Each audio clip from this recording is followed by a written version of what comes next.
Very good evening students. So previous கிளாஸில் நம்ம Indian economy பொறுத்த வரைக்கும் மானிட்டரி பாலிசி அப்படிங்கிற கான்செப்ட் பற்றி பார்த்துட்டு இருந்தோம். அதாவது மானிட்டரி பாலிசி அப்படிங்கிற விஷயம் ரிசர்வ் பேங்க் ஆஃப் இந்தியாவோட மானிட்டரி அத்தாரிட்டி தான் ஃபாலோ பண்ணுறாங்கன்னு பார்த்தோம். இதில் சில முக்கியமான பாலிசி ஃபாலோ பண்ணாங்க. அதாவது பார்த்தீங்கன்னா repo rate, reverse repo rate, ஓகேங்களா. அதே போல் CRR, cash reserve ratio, SLR, statutory liquidity ratio, ஓகேங்களா. இந்த மாதிரி சில விஷயங்கள் ஃபாலோ பண்ணிட்டு தான் பார்த்தோம். ஸோ இது முழுக்க முழுக்க monetary authority Reserve Bank of India தான் ஃபாலோ பண்ணுவாங்க, ஓகேங்களா. இதுக்காகவே பார்த்தீங்கன்னா மானிட்டரி பாலிசி கமிட்டி அப்படின்னு சொல்லி ஒரு கமிட்டி இருக்காங்க. ஸோ இந்த ரிசர்வ் பேங்க் ஆஃப் இந்தியாவை பற்றி படிக்கும்போது பார்த்துருப்போம். ஸோ ஒரு மானிட்டரி பாலிசி கமிட்டின்னு கமிட்டி இருக்குன்னு பார்த்தோம். ரிசர்வ் பேங்க் ஆஃப் இந்தியா வந்து ஆக்சுவலாக ஃப்ளெக்சிபிள் இன்ஃப்ளேஷன் பாலிசி ரேட் தான் ஃபாலோ பண்ணிட்டு இருக்காங்கன்னு பார்த்தோம், ஓகேங்களா. ஸோ இது வந்து ஆர்பிஐ பற்றியும் மானிட்டரி பாலிசி பற்றியும் லாஸ்ட் கிளாஸில் பார்த்து முடிச்சோம்.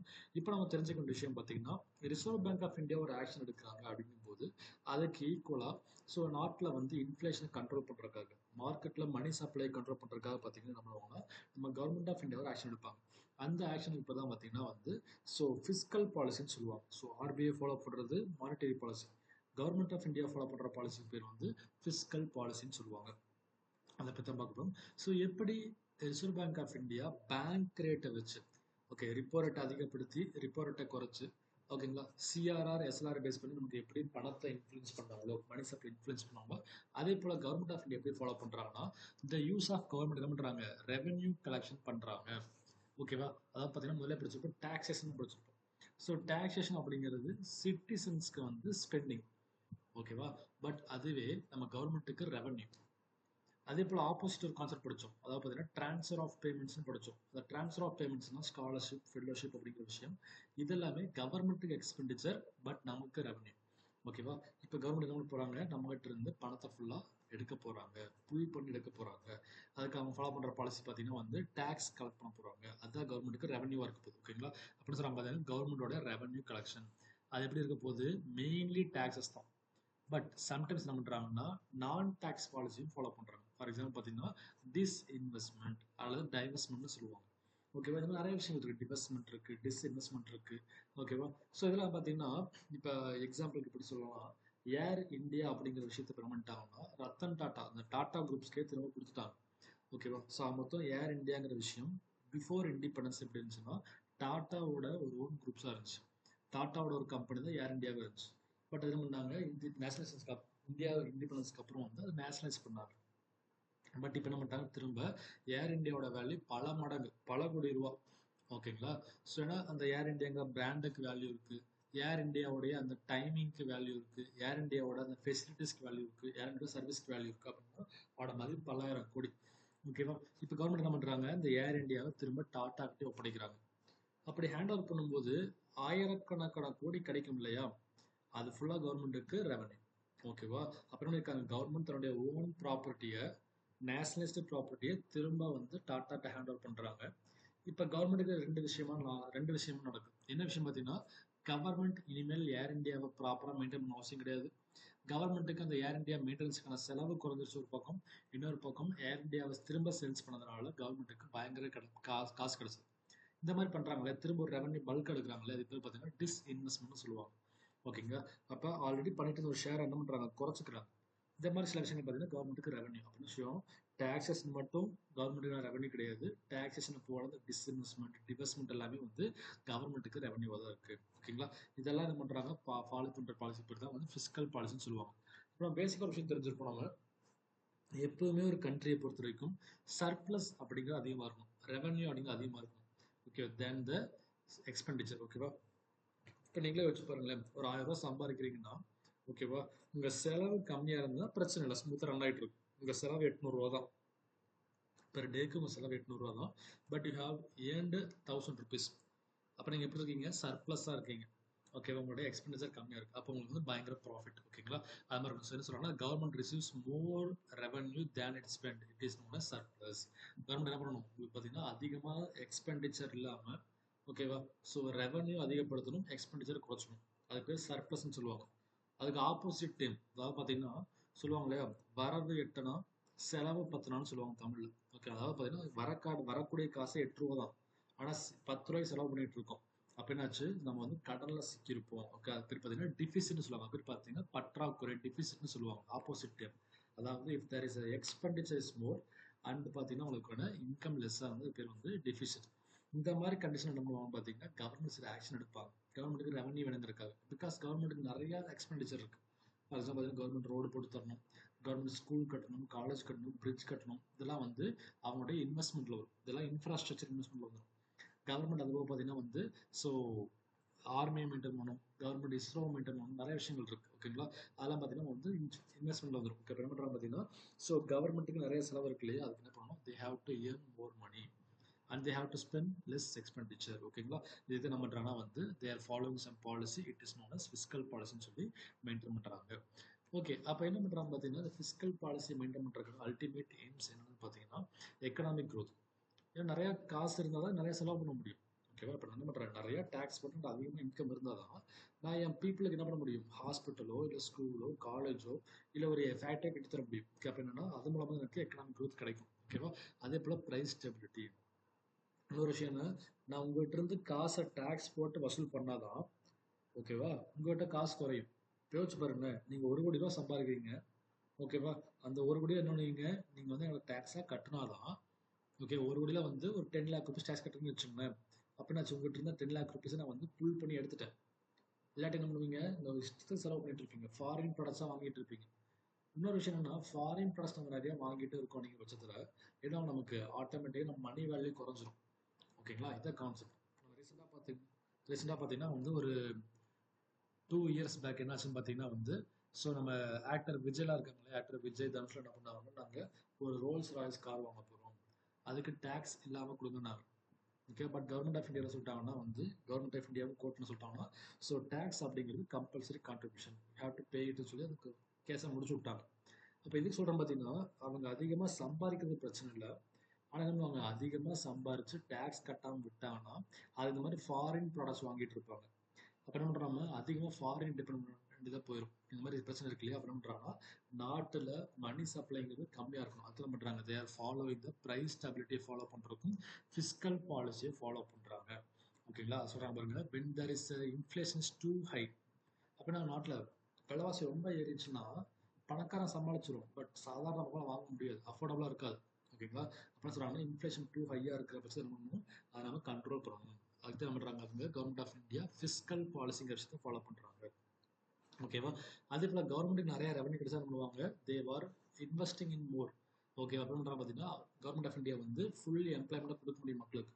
நிறைய ஃபேக்ட்ரி கட்டுவாங்க, நிறைய ஸ்கீம்ஸ் கொடுப்பாங்க, அப்போ மக்களுக்கு வந்து ஃபுல் எம்ப்ளாய்மெண்ட் கிடைக்கும். ஸோ ஃபிஸ்கல் பாலிசிங்கிறது வந்து not only price stability, not only employment provision, not only infrastructure, இந்த மாதிரி எல்லாமே சேர்ந்ததுக்கு தான் வந்து ஃபிஸ்கல் பாலிசி ஃபாலோ பண்ணுறாங்க. ஓகேங்களா? இது பேசிக்காக பார்த்துட்டு இருக்கோம்.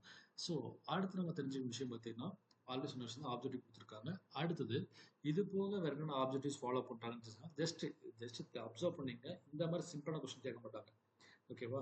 நீங்கள் வந்து மெயின்ஸில் போகும்போது கேட்பாங்க, எப்படி கேட்பாங்கன்னா so define inflation, define deflation. ஓகேவா? இந்த மாதிரி கொஸ்டின்ஸ் கேட்பாங்க இல்லையா? அதே போல் பார்த்தீங்கன்னா வந்து what do you mean by fiscal policy, ஓகேவா அப்படின்னு கிடைச்சிருப்பாங்க. அப்போ நீங்கள் என்ன பண்ணலாம், ஸோ வந்து ஃபிஸ்கல் பாலிசின்னு என்ன, இட்ஸ் எ கவர்மெண்ட் பாலிசி.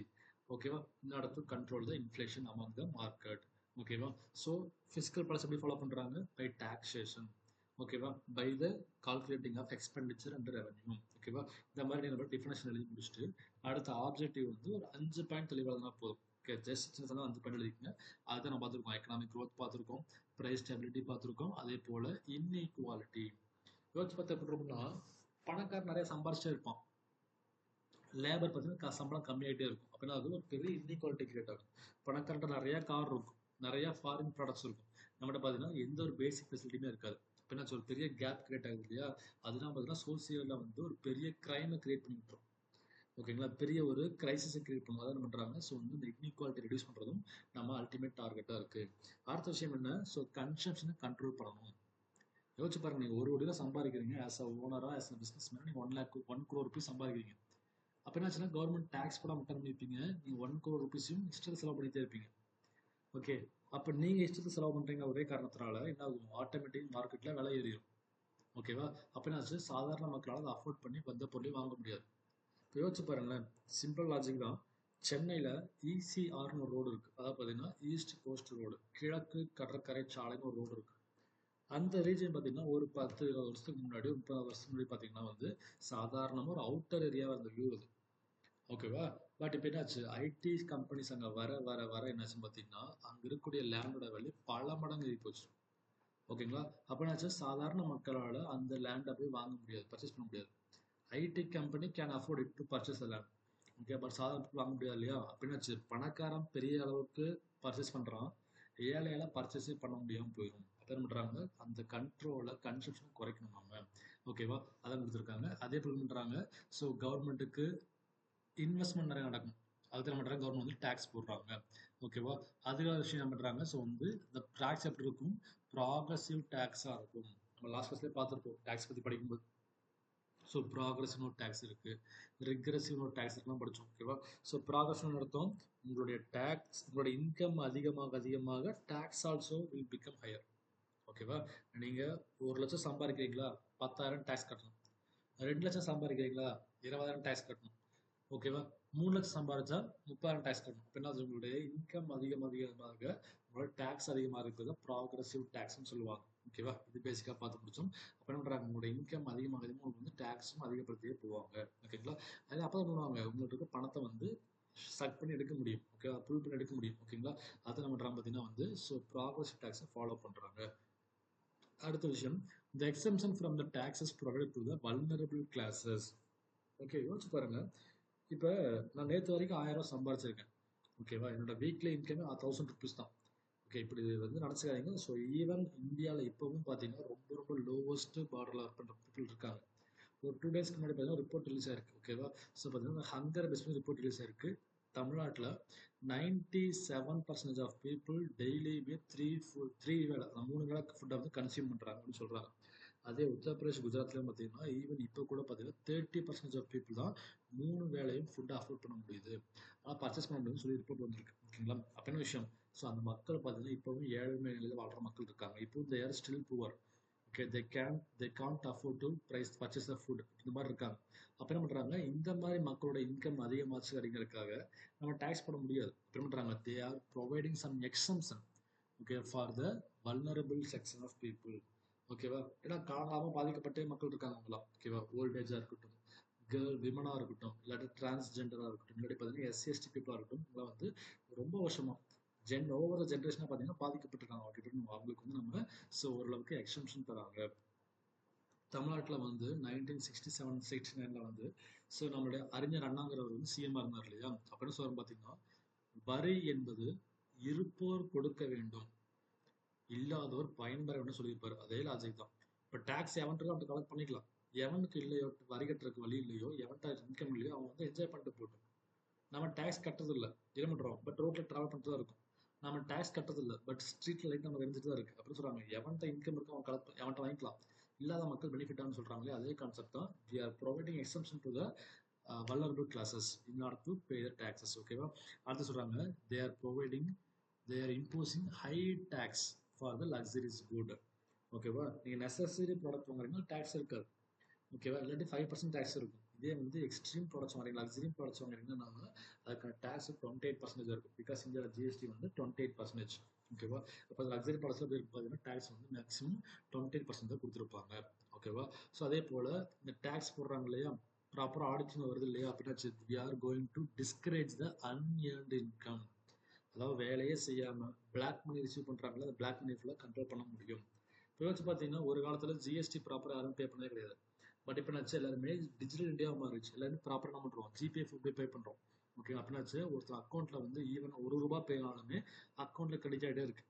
ஓகேங்களா? அப்படின்னாச்சு ஆட்டோமேட்டிக்காக பார்த்தீங்கன்னா உங்களுக்கு வந்து ஸோ அவங்க டேக்ஸ் கட்டே தெரிவிட்டு தான் இருக்குது. ஓகேங்களா? அப்படின்னாச்சுன்னா அவங்களுடைய அந்த இல்லீகல் இன்கம் வந்து ரெடியூஸ் ஆகுது. அதுக்கும் வந்து நம்ம ஃபிஸ்கல் பாலிசி யூஸ் ஆகுது. ஜஸ்ட் நீங்கள் இவ்வளோ தெரிஞ்சுக்கணும் அவசியம் கிடையாது. ஒரு 5 பாயிண்ட் தெளிவாக தெரிஞ்சுங்க. 5 பாயிண்ட் வந்து 9th எக்ஸாம் எழுதும்போது யூஸ் பண்ணிக்கலாம். அடுத்து இப்போ நம்ம டாப்பிக்கில் போகிறோம். அதாவது பார்த்தீங்கன்னா எப்படி நம்ம மானிட்டரி பாலிசியில் repo rate, reverse repo rate, CRR, எஸ்எல்ஆர்லாம் பற்றி பார்த்தோம். அதே போல் இங்கேயும் சில காம்பனன்ட்ஸ் இருக்குது. என்னென்ன காம்பனன்ட்ஸ் பார்த்தீங்கன்னா government receipt, government expenditure as well as public டெப்ட்னு சொல்லுவாங்க. ஓகேங்களா? ஸோ கவர்மெண்ட் ரெசிப்ட் அப்படிங்கிற விஷயம். ஓகேங்களா? அப்போ கவர்மெண்ட் ரெசிப்ட் என்ன விஷயம் பார்த்தீங்கன்னா கவர்மெண்ட் என்ன போகிறாங்க சில ரெவன்யூ ரிசீவ் பண்ண போகிறாங்க. ரெவன்யூ இருக்கலாம் த்ரூ வந்து டாக்ஸஸ் இருக்கலாம். ஓகேங்களா? கவர்மெண்ட் என்ன பண்றாங்க, டாக்ஸேஷன் போடுறாங்க, இல்லாட்டி வந்து இன்வெஸ்ட்மெண்ட் பண்றாங்க. ஏதோ ஒரு விஷயத்துல வந்து கவர்மெண்ட் என்ன பண்றாங்க, ரெவன்யூ ரிசீவ் பண்றாங்க இல்லையா? அந்த கவர்மெண்ட் ரெவன்யூ ரிசீவ் பண்றதுக்கு தான் வந்து கவர்மெண்ட் ரெசிப்ட்னு சொல்லுவாங்க. படிப்போம் அப்போ நம்ம போக போக, ஓகேங்களா? அடுத்த விஷயம் பார்த்தீங்கன்னா கவர்மெண்ட் எக்ஸ்பெண்டிச்சர். ஏன்னா கவர்மெண்ட்டுக்கு நம்ம டேக்ஸ் மட்டும் கட்டுறது கிடையாது. கவர்மெண்ட் வந்து என்ன பண்றோம், நம்ம நிறைய விஷயத்தை வந்து இன்கம்மை பர்ச்சேஸ் பண்றோம், ஓகேங்களா? அப்ப என்ன விஷயம் பார்த்தீங்கன்னா வந்து ஸோ கவர்மெண்ட் நிறைய ஸ்பெண்ட் பண்றாங்க நமக்காக. ஸோ உதாரணத்துக்கு இஸ்ரோல வந்து என்ன பண்றாங்க, நமக்காகவே பார்த்தீங்கன்னா ஸோ ரிசர்ச் பண்ணிட்டு இருக்காங்க, ஓகே. ஆர்மி நமக்காகவே பார்த்தீங்கன்னா ப்ரொடெக்ட் பண்ணிட்டு இருக்காங்க. இந்த மாதிரி நிறைய விஷயங்கள் இருக்கு அப்படின்னா கவர்மெண்ட்டுக்கு வந்து நிறைய எக்ஸ்பெண்டிச்சரும் இருக்கு, ஓகேங்களா? ஸோ இந்த மாதிரி பார்த்தீங்கன்னா வந்து நிறைய விஷயங்கள் இருக்கு இல்லையா? அப்பதான் கொடுக்குறாங்க. ஸோ வந்து என்ன, ஸோ இந்த மாதிரி கவர்மெண்ட் எக்ஸ்பெண்டிச்சர் நிறைய இருக்கு, ஓகேங்களா? இப்போ என்ன பண்ணுறது, எக்ஸ்பெண்டிச்சர் வந்து ப்ராப்பராக வந்து so they have to maintain it, okay. இப்போ எக்ஸ்பெண்டிச்சர் ரெடியூஸ் பண்ணணும் ஆஸ் வெல் அஸ் இந்த ரிசிப்டை வந்து இன்கம் அதிகப்படுத்தணும், ஓகேங்களா? இந்த மாதிரி விஷயம் இருக்கு இல்லையா, அதை கொடுத்துருக்காங்க. ஸோ கவர்மெண்ட்டுக்கு வந்து ரிசிப்டும் இருக்கும், எக்ஸ்பெண்டிச்சரும் இருக்கும், ஆஸ் வெல் அஸ் பார்த்தீங்கன்னா பப்ளிக் டெப்ட் அப்படிங்கிறது, ஓகே. ஃபார் எக்ஸாம்பிள் பார்த்தீங்கன்னா கவர்மெண்ட் என்ன பண்ணுவாங்கன்னா, ஸோ கவர்மெண்ட்லேருந்து பார்த்தீங்கன்னா நிறைய வந்து பப்ளிக் டெப்ட், தட் மீன்ஸ் பார்த்தீங்கன்னா கவர்மெண்ட் வந்து மக்களுக்காக கடன் வாங்கியிருப்பாங்க, ஓகேங்களா? ஸோ இந்த மாதிரி விஷயங்கள் இருக்கும். ஃபார் எக்ஸாம்பிள் பார்த்தீங்கன்னா நம்ம இது இருக்கு இல்லைங்களா, ஆஹ் நம்மளுடைய வேர்ல்டு பேங்க் அடிக்கடி கடன் வாங்க சொல்லுவாங்க, ஓகேவா? ஸோ வேர்ல்டு பேங்க்ல வந்து கவர்மெண்ட் என்ன பண்ணியிருக்காங்க, ஸோ கவர்மெண்ட் வந்து பணத்தை ரிசீவ் பண்ணியிருக்காங்க. ஸோ எதுக்காக, பீப்புளோட வெல்ஃபேருக்கான்னு சொல்லிட்டு இருப்பாங்க இல்லையா? அந்த மாதிரி கான்செப்ட்லாம் வந்து we have to consider it, okay. இது தெரிஞ்சுக்கணும் பேசிக்கா. ஸோ இது தெரிஞ்ச பாசிக்கான விஷயம். அடுத்து இதெல்லாம் எங்க மெயின்டைன் பண்றாங்க, எந்த ஃபார்ம்ல மெயின்டைன் பண்றாங்க? கவர்மெண்ட்டுக்கு எக்ஸ்பெண்டிச்சர் இருக்கு, ஓகே. அடுத்து பார்த்தீங்கன்னா வந்து ஸோ கவர்மெண்ட் ரெசிப்ட் ரெவன்யூ வருது, ஓகே. பப்ளிக் டேட்டா, அதாவது மக்களுக்காக கவர்மெண்ட் வேர்ல்டு பேங்க்ல இருந்தோ வேற சோர்ஸ்ல கடன் வாங்குறாங்க, இதெல்லாம் ஓகே, ஓகே. அதுவும் ரெவன்யூ தான், ஓகே. இப்போ நான் டிஎம்கே ஆட்சியில் இருக்கேன் அப்படின்னா என்ன பண்ணிருப்பேன், வேர்ல்டு பேங்க்ல இருந்து கடன் வாங்கி பண்ணிட்டு இருப்பேன், சரியா? ஸோ அதை யாரோ ஒருத்தர் பே பண்ண போறாங்க. ஃபியூச்சர்ல எடப்பாடி வரலாம், இல்லாட்டி சீமான் வரலாம், இல்லை விஜய் வரலாம், யாரும் வந்து போறாங்க, ஓகேவா? பட் இப்போ என்ன பண்ணிருக்கேன், நான் கவர்மெண்ட்ல இருந்து அதாவது பார்த்தீங்கன்னா வேர்ல்டு இன்கம் ரிசீவ் பண்ணியிருக்கேன், கடன் தான் வாங்கியிருக்கு, ரிசீவ் பண்ணியிருக்கேன், ஓகேங்களா? அப்போ அதுவும் மக்களுக்கான எக்ஸ்பெண்டிச்சர் போய் சேரப்போகுது, ஓகேங்களா? அது பப்ளிக் கொடுத்துருக்காங்க. இப்போ என்ன விஷயம் பார்த்தீங்கன்னா இந்த எக்ஸ்பெண்டிச்சர் டெப்ட் எல்லாமே எங்க மெயின்டைன் பண்றாங்க அப்படின்னு பார்க்கும்போது பார்த்தீங்கன்னா அதுக்காக வந்து 3 விதமான பாலிசிஸ் இருக்கு. என்னென்ன பாலிசின்னு பார்த்தீங்கன்னா வந்து ஃபண்ட் மூவ்மெண்ட் பண்றாங்க. என்ன விஷயம் பார்த்தீங்கன்னா கன்சாலிடேட்டட் ஃபண்ட் ஆஃப் இந்தியா, ஓகேவா? அடுத்து கண்டின்ஜென்சி ஃபண்ட் ஆஃப் இந்தியா. அடுத்த 3வது விஷயம் பார்த்தீங்கன்னா வந்து பப்ளிக் அக்கௌண்ட் ஆஃப் இந்தியான்னு சொல்லி மொத்தம் 3 விதமான ஃபண்ட் வந்து மெயின்டைன் பண்றாங்க, ஓகேவா? இதுல எனக்கு தெரிஞ்ச ஒரு விஷயம் பார்த்தீங்கன்னா கன்சாலிடேட்டட் ஃபண்ட் ஆஃப் இந்தியா அப்படிங்கிறது என்னன்னா, ஓகேவா? ஸோ அங்கே நோட் பண்ணிட்டே வாங்க. கன்சால் ஃபண்ட் ஆஃப் இந்தியா இருக்கு இல்லையா, இது என்ன விஷயம் பார்த்தீங்கன்னா ஸோ நம்ம கட்டக்கூடிய டேக்ஸ், நான் டேக்ஸ் ரெவன்யூ, ஓகே. நம்ம டேக்ஸும் பே பண்றோம், அதுபோக கவர்மெண்ட்டுக்கு என்ன பண்றோம், ஸோ வந்து குடிநீர் வரி கட்டுறோம், ஓகேவா? அதே போல பார்த்தீங்கன்னா ஒரு கவர்மெண்ட்ல என்ன பண்றோம், ரெஜிஸ்ட்ரேஷன் பண்றதுக்கு அந்த பாண்ட் பத்திரிகை, அந்த பத்திரம் இருக்கு இல்லையா, அதுக்கு டேக்ஸ் கட்டுறோம், ரெஜிஸ்ட்ரேஷன் சார்ஜ் கட்டுறோம், லைசன்ஸ் வாங்கினா அதுக்கு ஃபீஸ் பே பண்றோம், ஓகேங்களா? இந்த மாதிரி நம்ம எக்ஸ்பெண்ட் பண்றோம் இல்லையா, அதான் நான் டேக்ஸ் ரெவன்யூ சொல்லுவாங்க. அப்ப கன்சாலிடேட்டட் ஃபண்ட் ஆஃப் இந்தியாவில் என்ன இருக்கு, டாக்ஸேஷன் இருக்கு, அதே போல நான் டாக்ஸேஷன் ரெண்டு விஷயத்துல வந்து கவர்மெண்ட் என்ன பண்றாங்க, இன்கம் ரிசீவ் பண்ணிக்கிறாங்க, நோட் பண்ணுவாங்க. ஸோ கன்சாலிடேட்டட் ஃபண்ட் ஆஃப் இந்தியாவில் டாக்ஸேஷன், நான் டாக்ஸேஷன் அப்படிங்கிற ரெண்டு விஷயமே வந்து அவங்க கவர்மெண்ட்டுக்கான இன்கமாக இருக்கு. அதை வச்சு என்ன பண்றாங்க, கவர்மெண்ட் எல்லாத்துக்கும் ஸ்பெண்ட் பண்ணுறாங்க, ஓகேங்களா? இதில் எனக்கு தெளிவாக தெரிஞ்சுக்க விஷயம் பார்த்தீங்கன்னா இதுக்கு சில ஆர்டிக்கிள் நம்பர் இருக்கு. கவர்மெண்ட் ஆஃப் இந்தியா வந்து அந்த ஆர்டிக்கிள் நம்பர்ஸ் இருக்கு இல்லையா, பாலிட்டியில் அதை பற்றி தெரிஞ்சுங்க. ஸோ 266ல் ஒரு பிராக்கெட் போட்டு ஒன்று எழுதிக்கங்க, 266 பிராக்கெட்ல 1. அப்படியே கொஸ்டின் கேட்பாங்க சில டைம், ஓகேவா? Consolidated fund of India can be referred or can be described in which article கேட்டாங்கன்னா 266 பிராக்கெட்ல 1, அது பேர் வந்து சப் கிளாஸ்னு சொல்லுவாங்க. ஸோ 266 கிளாஸ் 1, ஓகேவா? ஸோ இது வந்து 266 பிராக்கெட்ல 1ங்கிறத வந்து கன்சாலிடேட் ஃபண்ட் ஆஃப் இந்தியாவாக இருக்கும். இது என்ன இன்க்ளூட் ஆகுது, so tax income, that means non taxes income ரெண்டுமே வந்து இங்கே இன்க்ளூட் ஆகுது. அடுத்த விஷயம் கண்டின்ஜென்சி ஃபண்ட் ஆஃப் இந்தியா, ஓகேவா? ஸோ இது என்ன பண்றாங்க பார்த்தீங்கன்னா முழுக்க முழுக்க ஸோ ஒரு எமர்ஜென்சிக்காக, ஓகே. உதாரணத்துக்கு பார்த்தீங்கன்னா இந்த கண்டிஜென்சி ஃபண்ட்ல நீங்க வந்து யார்ட்டையும் பார்லிமெண்ட்டை கூட்ட அவசியம் கிடையாது, ஓகே. பார்லிமெண்ட்டை கூட்டவே முழுக்க அவசியம் கிடையாது, ஓகே. என்ன பண்ணுவாங்க, ஸோ முழுக்க முழுக்க பார்த்தீங்கன்னா பிரைம் மினிஸ்டரோட கண்ட்ரோல் இருக்கும், ஓகேவா? ஸோ உதாரணத்துக்கு பார்த்தீங்கன்னா இப்போ நாளைக்கு திடீர்னு காலையில் என்னாச்சு, ஸோ இந்தியா முழுக்க சுனாமி வந்துச்சுன்னு வச்சுக்கலாம், ஓகேவா? அந்த சமயத்துல நான் பார்லிமெண்ட்டை ஃபுல்லாக அசம்பிள் பண்ணி இந்த மாதிரி வந்து இந்தியாவில் சுனாமி வந்துருச்சு, அந்த மக்களுக்கு வந்து நம்ம என்ன பண்ணணும், ரெக்கவரி பண்ணணும், அதுக்காக வந்து இவ்வளோ கோடி ஃபண்டு தேவைப்படும்னு சொல்லி பார்லிமெண்ட்டை கூட்டில மீட்டிங் போட முடியாது. Because it's emergency situation. ஓகேவா? அப்புறம் பண்றாங்கன்னா வந்து பார்லிமெண்ட்டோடைய ஒப்புதல் தேவையில்லை, பார்லிமெண்ட்டோடைய பர்மிஷன் தேவையில்லை இன் order to maintain the contingency fund. ஓகேங்களா? தெரிஞ்சுங்க. அப்ப கண்டிஜென்சி ஃபண்ட் அப்படிங்கிற விஷயம் முழுக்க முழுக்க ஒரு எமர்ஜென்சி பர்பஸ்க்காக கவர்மெண்ட் மெயின்டைன் பண்ணிட்டே இருப்பாங்க. இப்போ தமிழ்நாட்டிலே பாருங்களேன், சம்டைம்ல பார்த்தீங்கன்னா சிவகாசியில் வந்து பட்டாசு ஃபேக்ட்ரி வெடிச்சு சதறிடும். உடனே ஸ்டாலின் சொல்லுவார், என்ன சொல்லுவாரு, பட்டாசு விபத்துல உயிரிழந்த மக்களுக்காக முதல்வருடைய நிதியிலிருந்து என்ன பண்றோம், 3 லட்சம் தரம் சொல்லுவார் இல்லையா? அதுக்கு அவர் எந்த மீட்டிங்கும் போடல, யாரையும் கேட்டு முடிவு எடுக்கலன்ற அவரே ஸ்பான்சர் பண்ண ஆரம்பிச்சாரு. ஓகேங்களா? அதே போல தான் பார்த்தீங்கன்னா கண்டிஜென்சி ஃபண்டுங்கிறது முழுக்க முழுக்க அன்ஃபார்சீன், அதாவது எமர்ஜென்சி சுச்சுவேஷனுக்காக மெயின்டைன் பண்ணிட்டு இருப்பாங்க. இதுக்கு பார்லிமெண்ட்டுடைய பர்மிஷன் தேவையில்லை. ஓகேவா? இதுக்கான ஆர்டிகல் நம்பர் பார்த்தீங்கன்னா 266ல 2. ஓகேவா? ஸோ 266 சப் கிளாஸ் 2, அதாவது 266 பிராக்கெட்ல 2 அப்படின்னு எழுதிக்கிங்க. ஓகேங்களா? அப்படியே கொஸ்டின்ஸ் கேட்பாங்க. ஸோ இதுக்கு பார்லிமெண்ட் பர்மிஷன்ஸ் தேவையில்லை. ஓகேவா? அது முக்கியம். அடுத்தது பட்சம் பார்த்தீங்கன்னா பப்ளிக் ஃபண்ட் ஆஃப் இந்தியாங்க. ஓகேவா? ஸோ பப்ளிக் ஃபண்ட் ஆஃப் இந்தியாங்கிற விஷயம் பார்த்தீங்கன்னா நம்ம யூஸ் பண்ணுறது தான். ஓகே, ஃபார் எக்ஸாம்பிள் பார்த்தீங்கன்னா வந்து பீப்புளுடைய அந்த டெபாசிட்ஸ் நம்ம என்ன பண்ணுறோம், பேங்க்ல நிறைய பணம் போட்டு வைக்கிறோம், நம்ம வந்து நிறைய மக்கள்கிட்ட வந்து டேக்ஸ் காப்பி உள்ள போட்டு வைக்கிறோம் இல்லையா? இந்த மாதிரி விஷயங்கள்லாம் பார்த்தீங்கன்னா வந்து பப்ளிக் மணிங்கிறது. Okay, so public account of இந்தியாங்கிறது முழுக்க முழுக்க பீப்புளுடைய பப்ளிக்குடைய அமௌண்ட்டை தான் வந்து என்ன பண்ணியிருப்பாங்க, கார்பஸாக மெயின்டைன் பண்ணியிருப்பாங்க. ஓகேங்களா? இது ஒரு விஷயம். இதுக்கும் பார்லிமெண்ட்டோட பர்மிஷன் தேவையில்லை. ஓகேவா? ஸோ அது தெரிஞ்சுங்க. ஸோ ஒரு சின்ன கரெக்ஷன் மட்டும் பண்ணிக்கணும்னா கண்டிஜென்சி ஃபண்ட் ஆஃப் இந்தியாவோட ஆர்டிக்கல் நம்பர் வந்து 267 சப் கிளாஸ் 1. ஓகேவா? ஸோ மாற்றி எழுதிக்க, கன்சாலிடேட்டட் ஃபண்ட் ஆஃப் இந்தியாவுக்கு 266ல் 1. ஓகே, 266 பிராக்கெட்ல 1 தான் கன்சாலிடேட் ஃபண்ட் ஆஃப் இந்தியா. ஓகேவா? அடுத்து பார்த்தீங்கன்னா வந்து கண்டிஜென்சி ஃபண்டுக்கு வந்து பார்த்தீங்கன்னா 267ல் 1. ஓகே, ஸோ 267 பிராக்கெட்ல 1 தான் வந்து கண்டிஜென்சி ஃபண்ட் ஆஃப் இந்தியாவுக்கு. அடுத்து பப்ளிக் ஃபண்டுக்கு தான் வந்து விஷயம் பார்த்தீங்கன்னா வந்து 266ல் 2. ஓகேவா? அப்போ எப்படி கொஸ்டின் கேட்பாங்கன்னா ஸ்டேட்மெண்ட்ஸ்லாம் கவனிச்சுங்க. கன்சாலிடேட்டட் ஃபண்ட் ஆஃப் இந்தியா, ஓகேவா, it is dealt with taxation and non taxation revenue. Correct. இதுக்கான ஆர்டிகல் நம்பர் வந்து 266ல் 1. கரெக்டு. ஓகேவா? இந்த ஃபண்டை ஹேண்டில் பண்ணுறதுக்கு என்ன பண்ணணும், நீங்கள் பார்லிமெண்ட்டோட பர்மிஷன் தேவை. பட்ஜெட் வாசிக்கிறாங்க தெரியுமா? எதுக்கு வாசிக்கிறாங்க, இதை டீல் பண்ண போகிறோம் வாசிக்கிறாங்க. அது லாஸ்ட் வருஷம் எவ்வளோ செலவாயிருச்சு, லாஸ்ட் வருஷம் ரெவன்யூ கிடைச்சிருக்கு, நான் என்ன போகிறோம் ஃபியூச்சரில் ஸ்பெண்ட் பண்ண போகிறாங்க இல்லையா? அந்த ஃபண்டிங் தான் போகுது. இது கன்சாலிடேட் ஃபண்ட் ஆஃப் இந்தியாவிலேருந்து வருது. எதுக்கு கொஸ்டின் கேட்பான், இவ்வளோ டேக்ஸ் வசூல் பண்ணல என்ன செலவு பண்ணி கேட்பான். அதான் பண்ணுறாங்க. ஸோ கன்சாலிடேட் ஃபண்ட் ஆஃப் இந்தியாவை மெயின்டைன் பண்ணுறதுக்கு, ஹேண்டில் பண்ணுறதுக்கு you have to get the permission from parliament. ஓகேங்களா? அடுத்த விஷயம் என்னது, கண்டிஜென்சி ஃபண்ட் ஆஃப் இந்தியா. இதுக்கு பார்லிமெண்ட் பர்மிஷன் தேவையில்லை. ஏன், அது எமர்ஜென்சி சுச்சுவேஷன். ஓகேவா? இதுக்கான ஆர்டிகல் நம்பர் பார்த்தீங்கன்னா 267 பிராக்கெட்ல 1. ஓகேவா? அது தெரிஞ்சுங்க. அதே போல் பார்த்தீங்கன்னா ஸோ அது எமர்ஜென்சி ஃபண்ட். இது அடுத்து பப்ளிக் ஃபண்ட் ஆஃப் இந்தியாங்கிறது பார்த்தீங்கன்னா முழுக்க முழுக்க வந்து பப்ளிக்கோட அக்கௌண்ட் தான். ஓகேவா? நீங்கள் பேங்க்ல இன்வெஸ்ட் பண்ணுறீங்க, அந்த பணத்தை நீங்களே ரெக்கவர் பண்ணுறீங்க.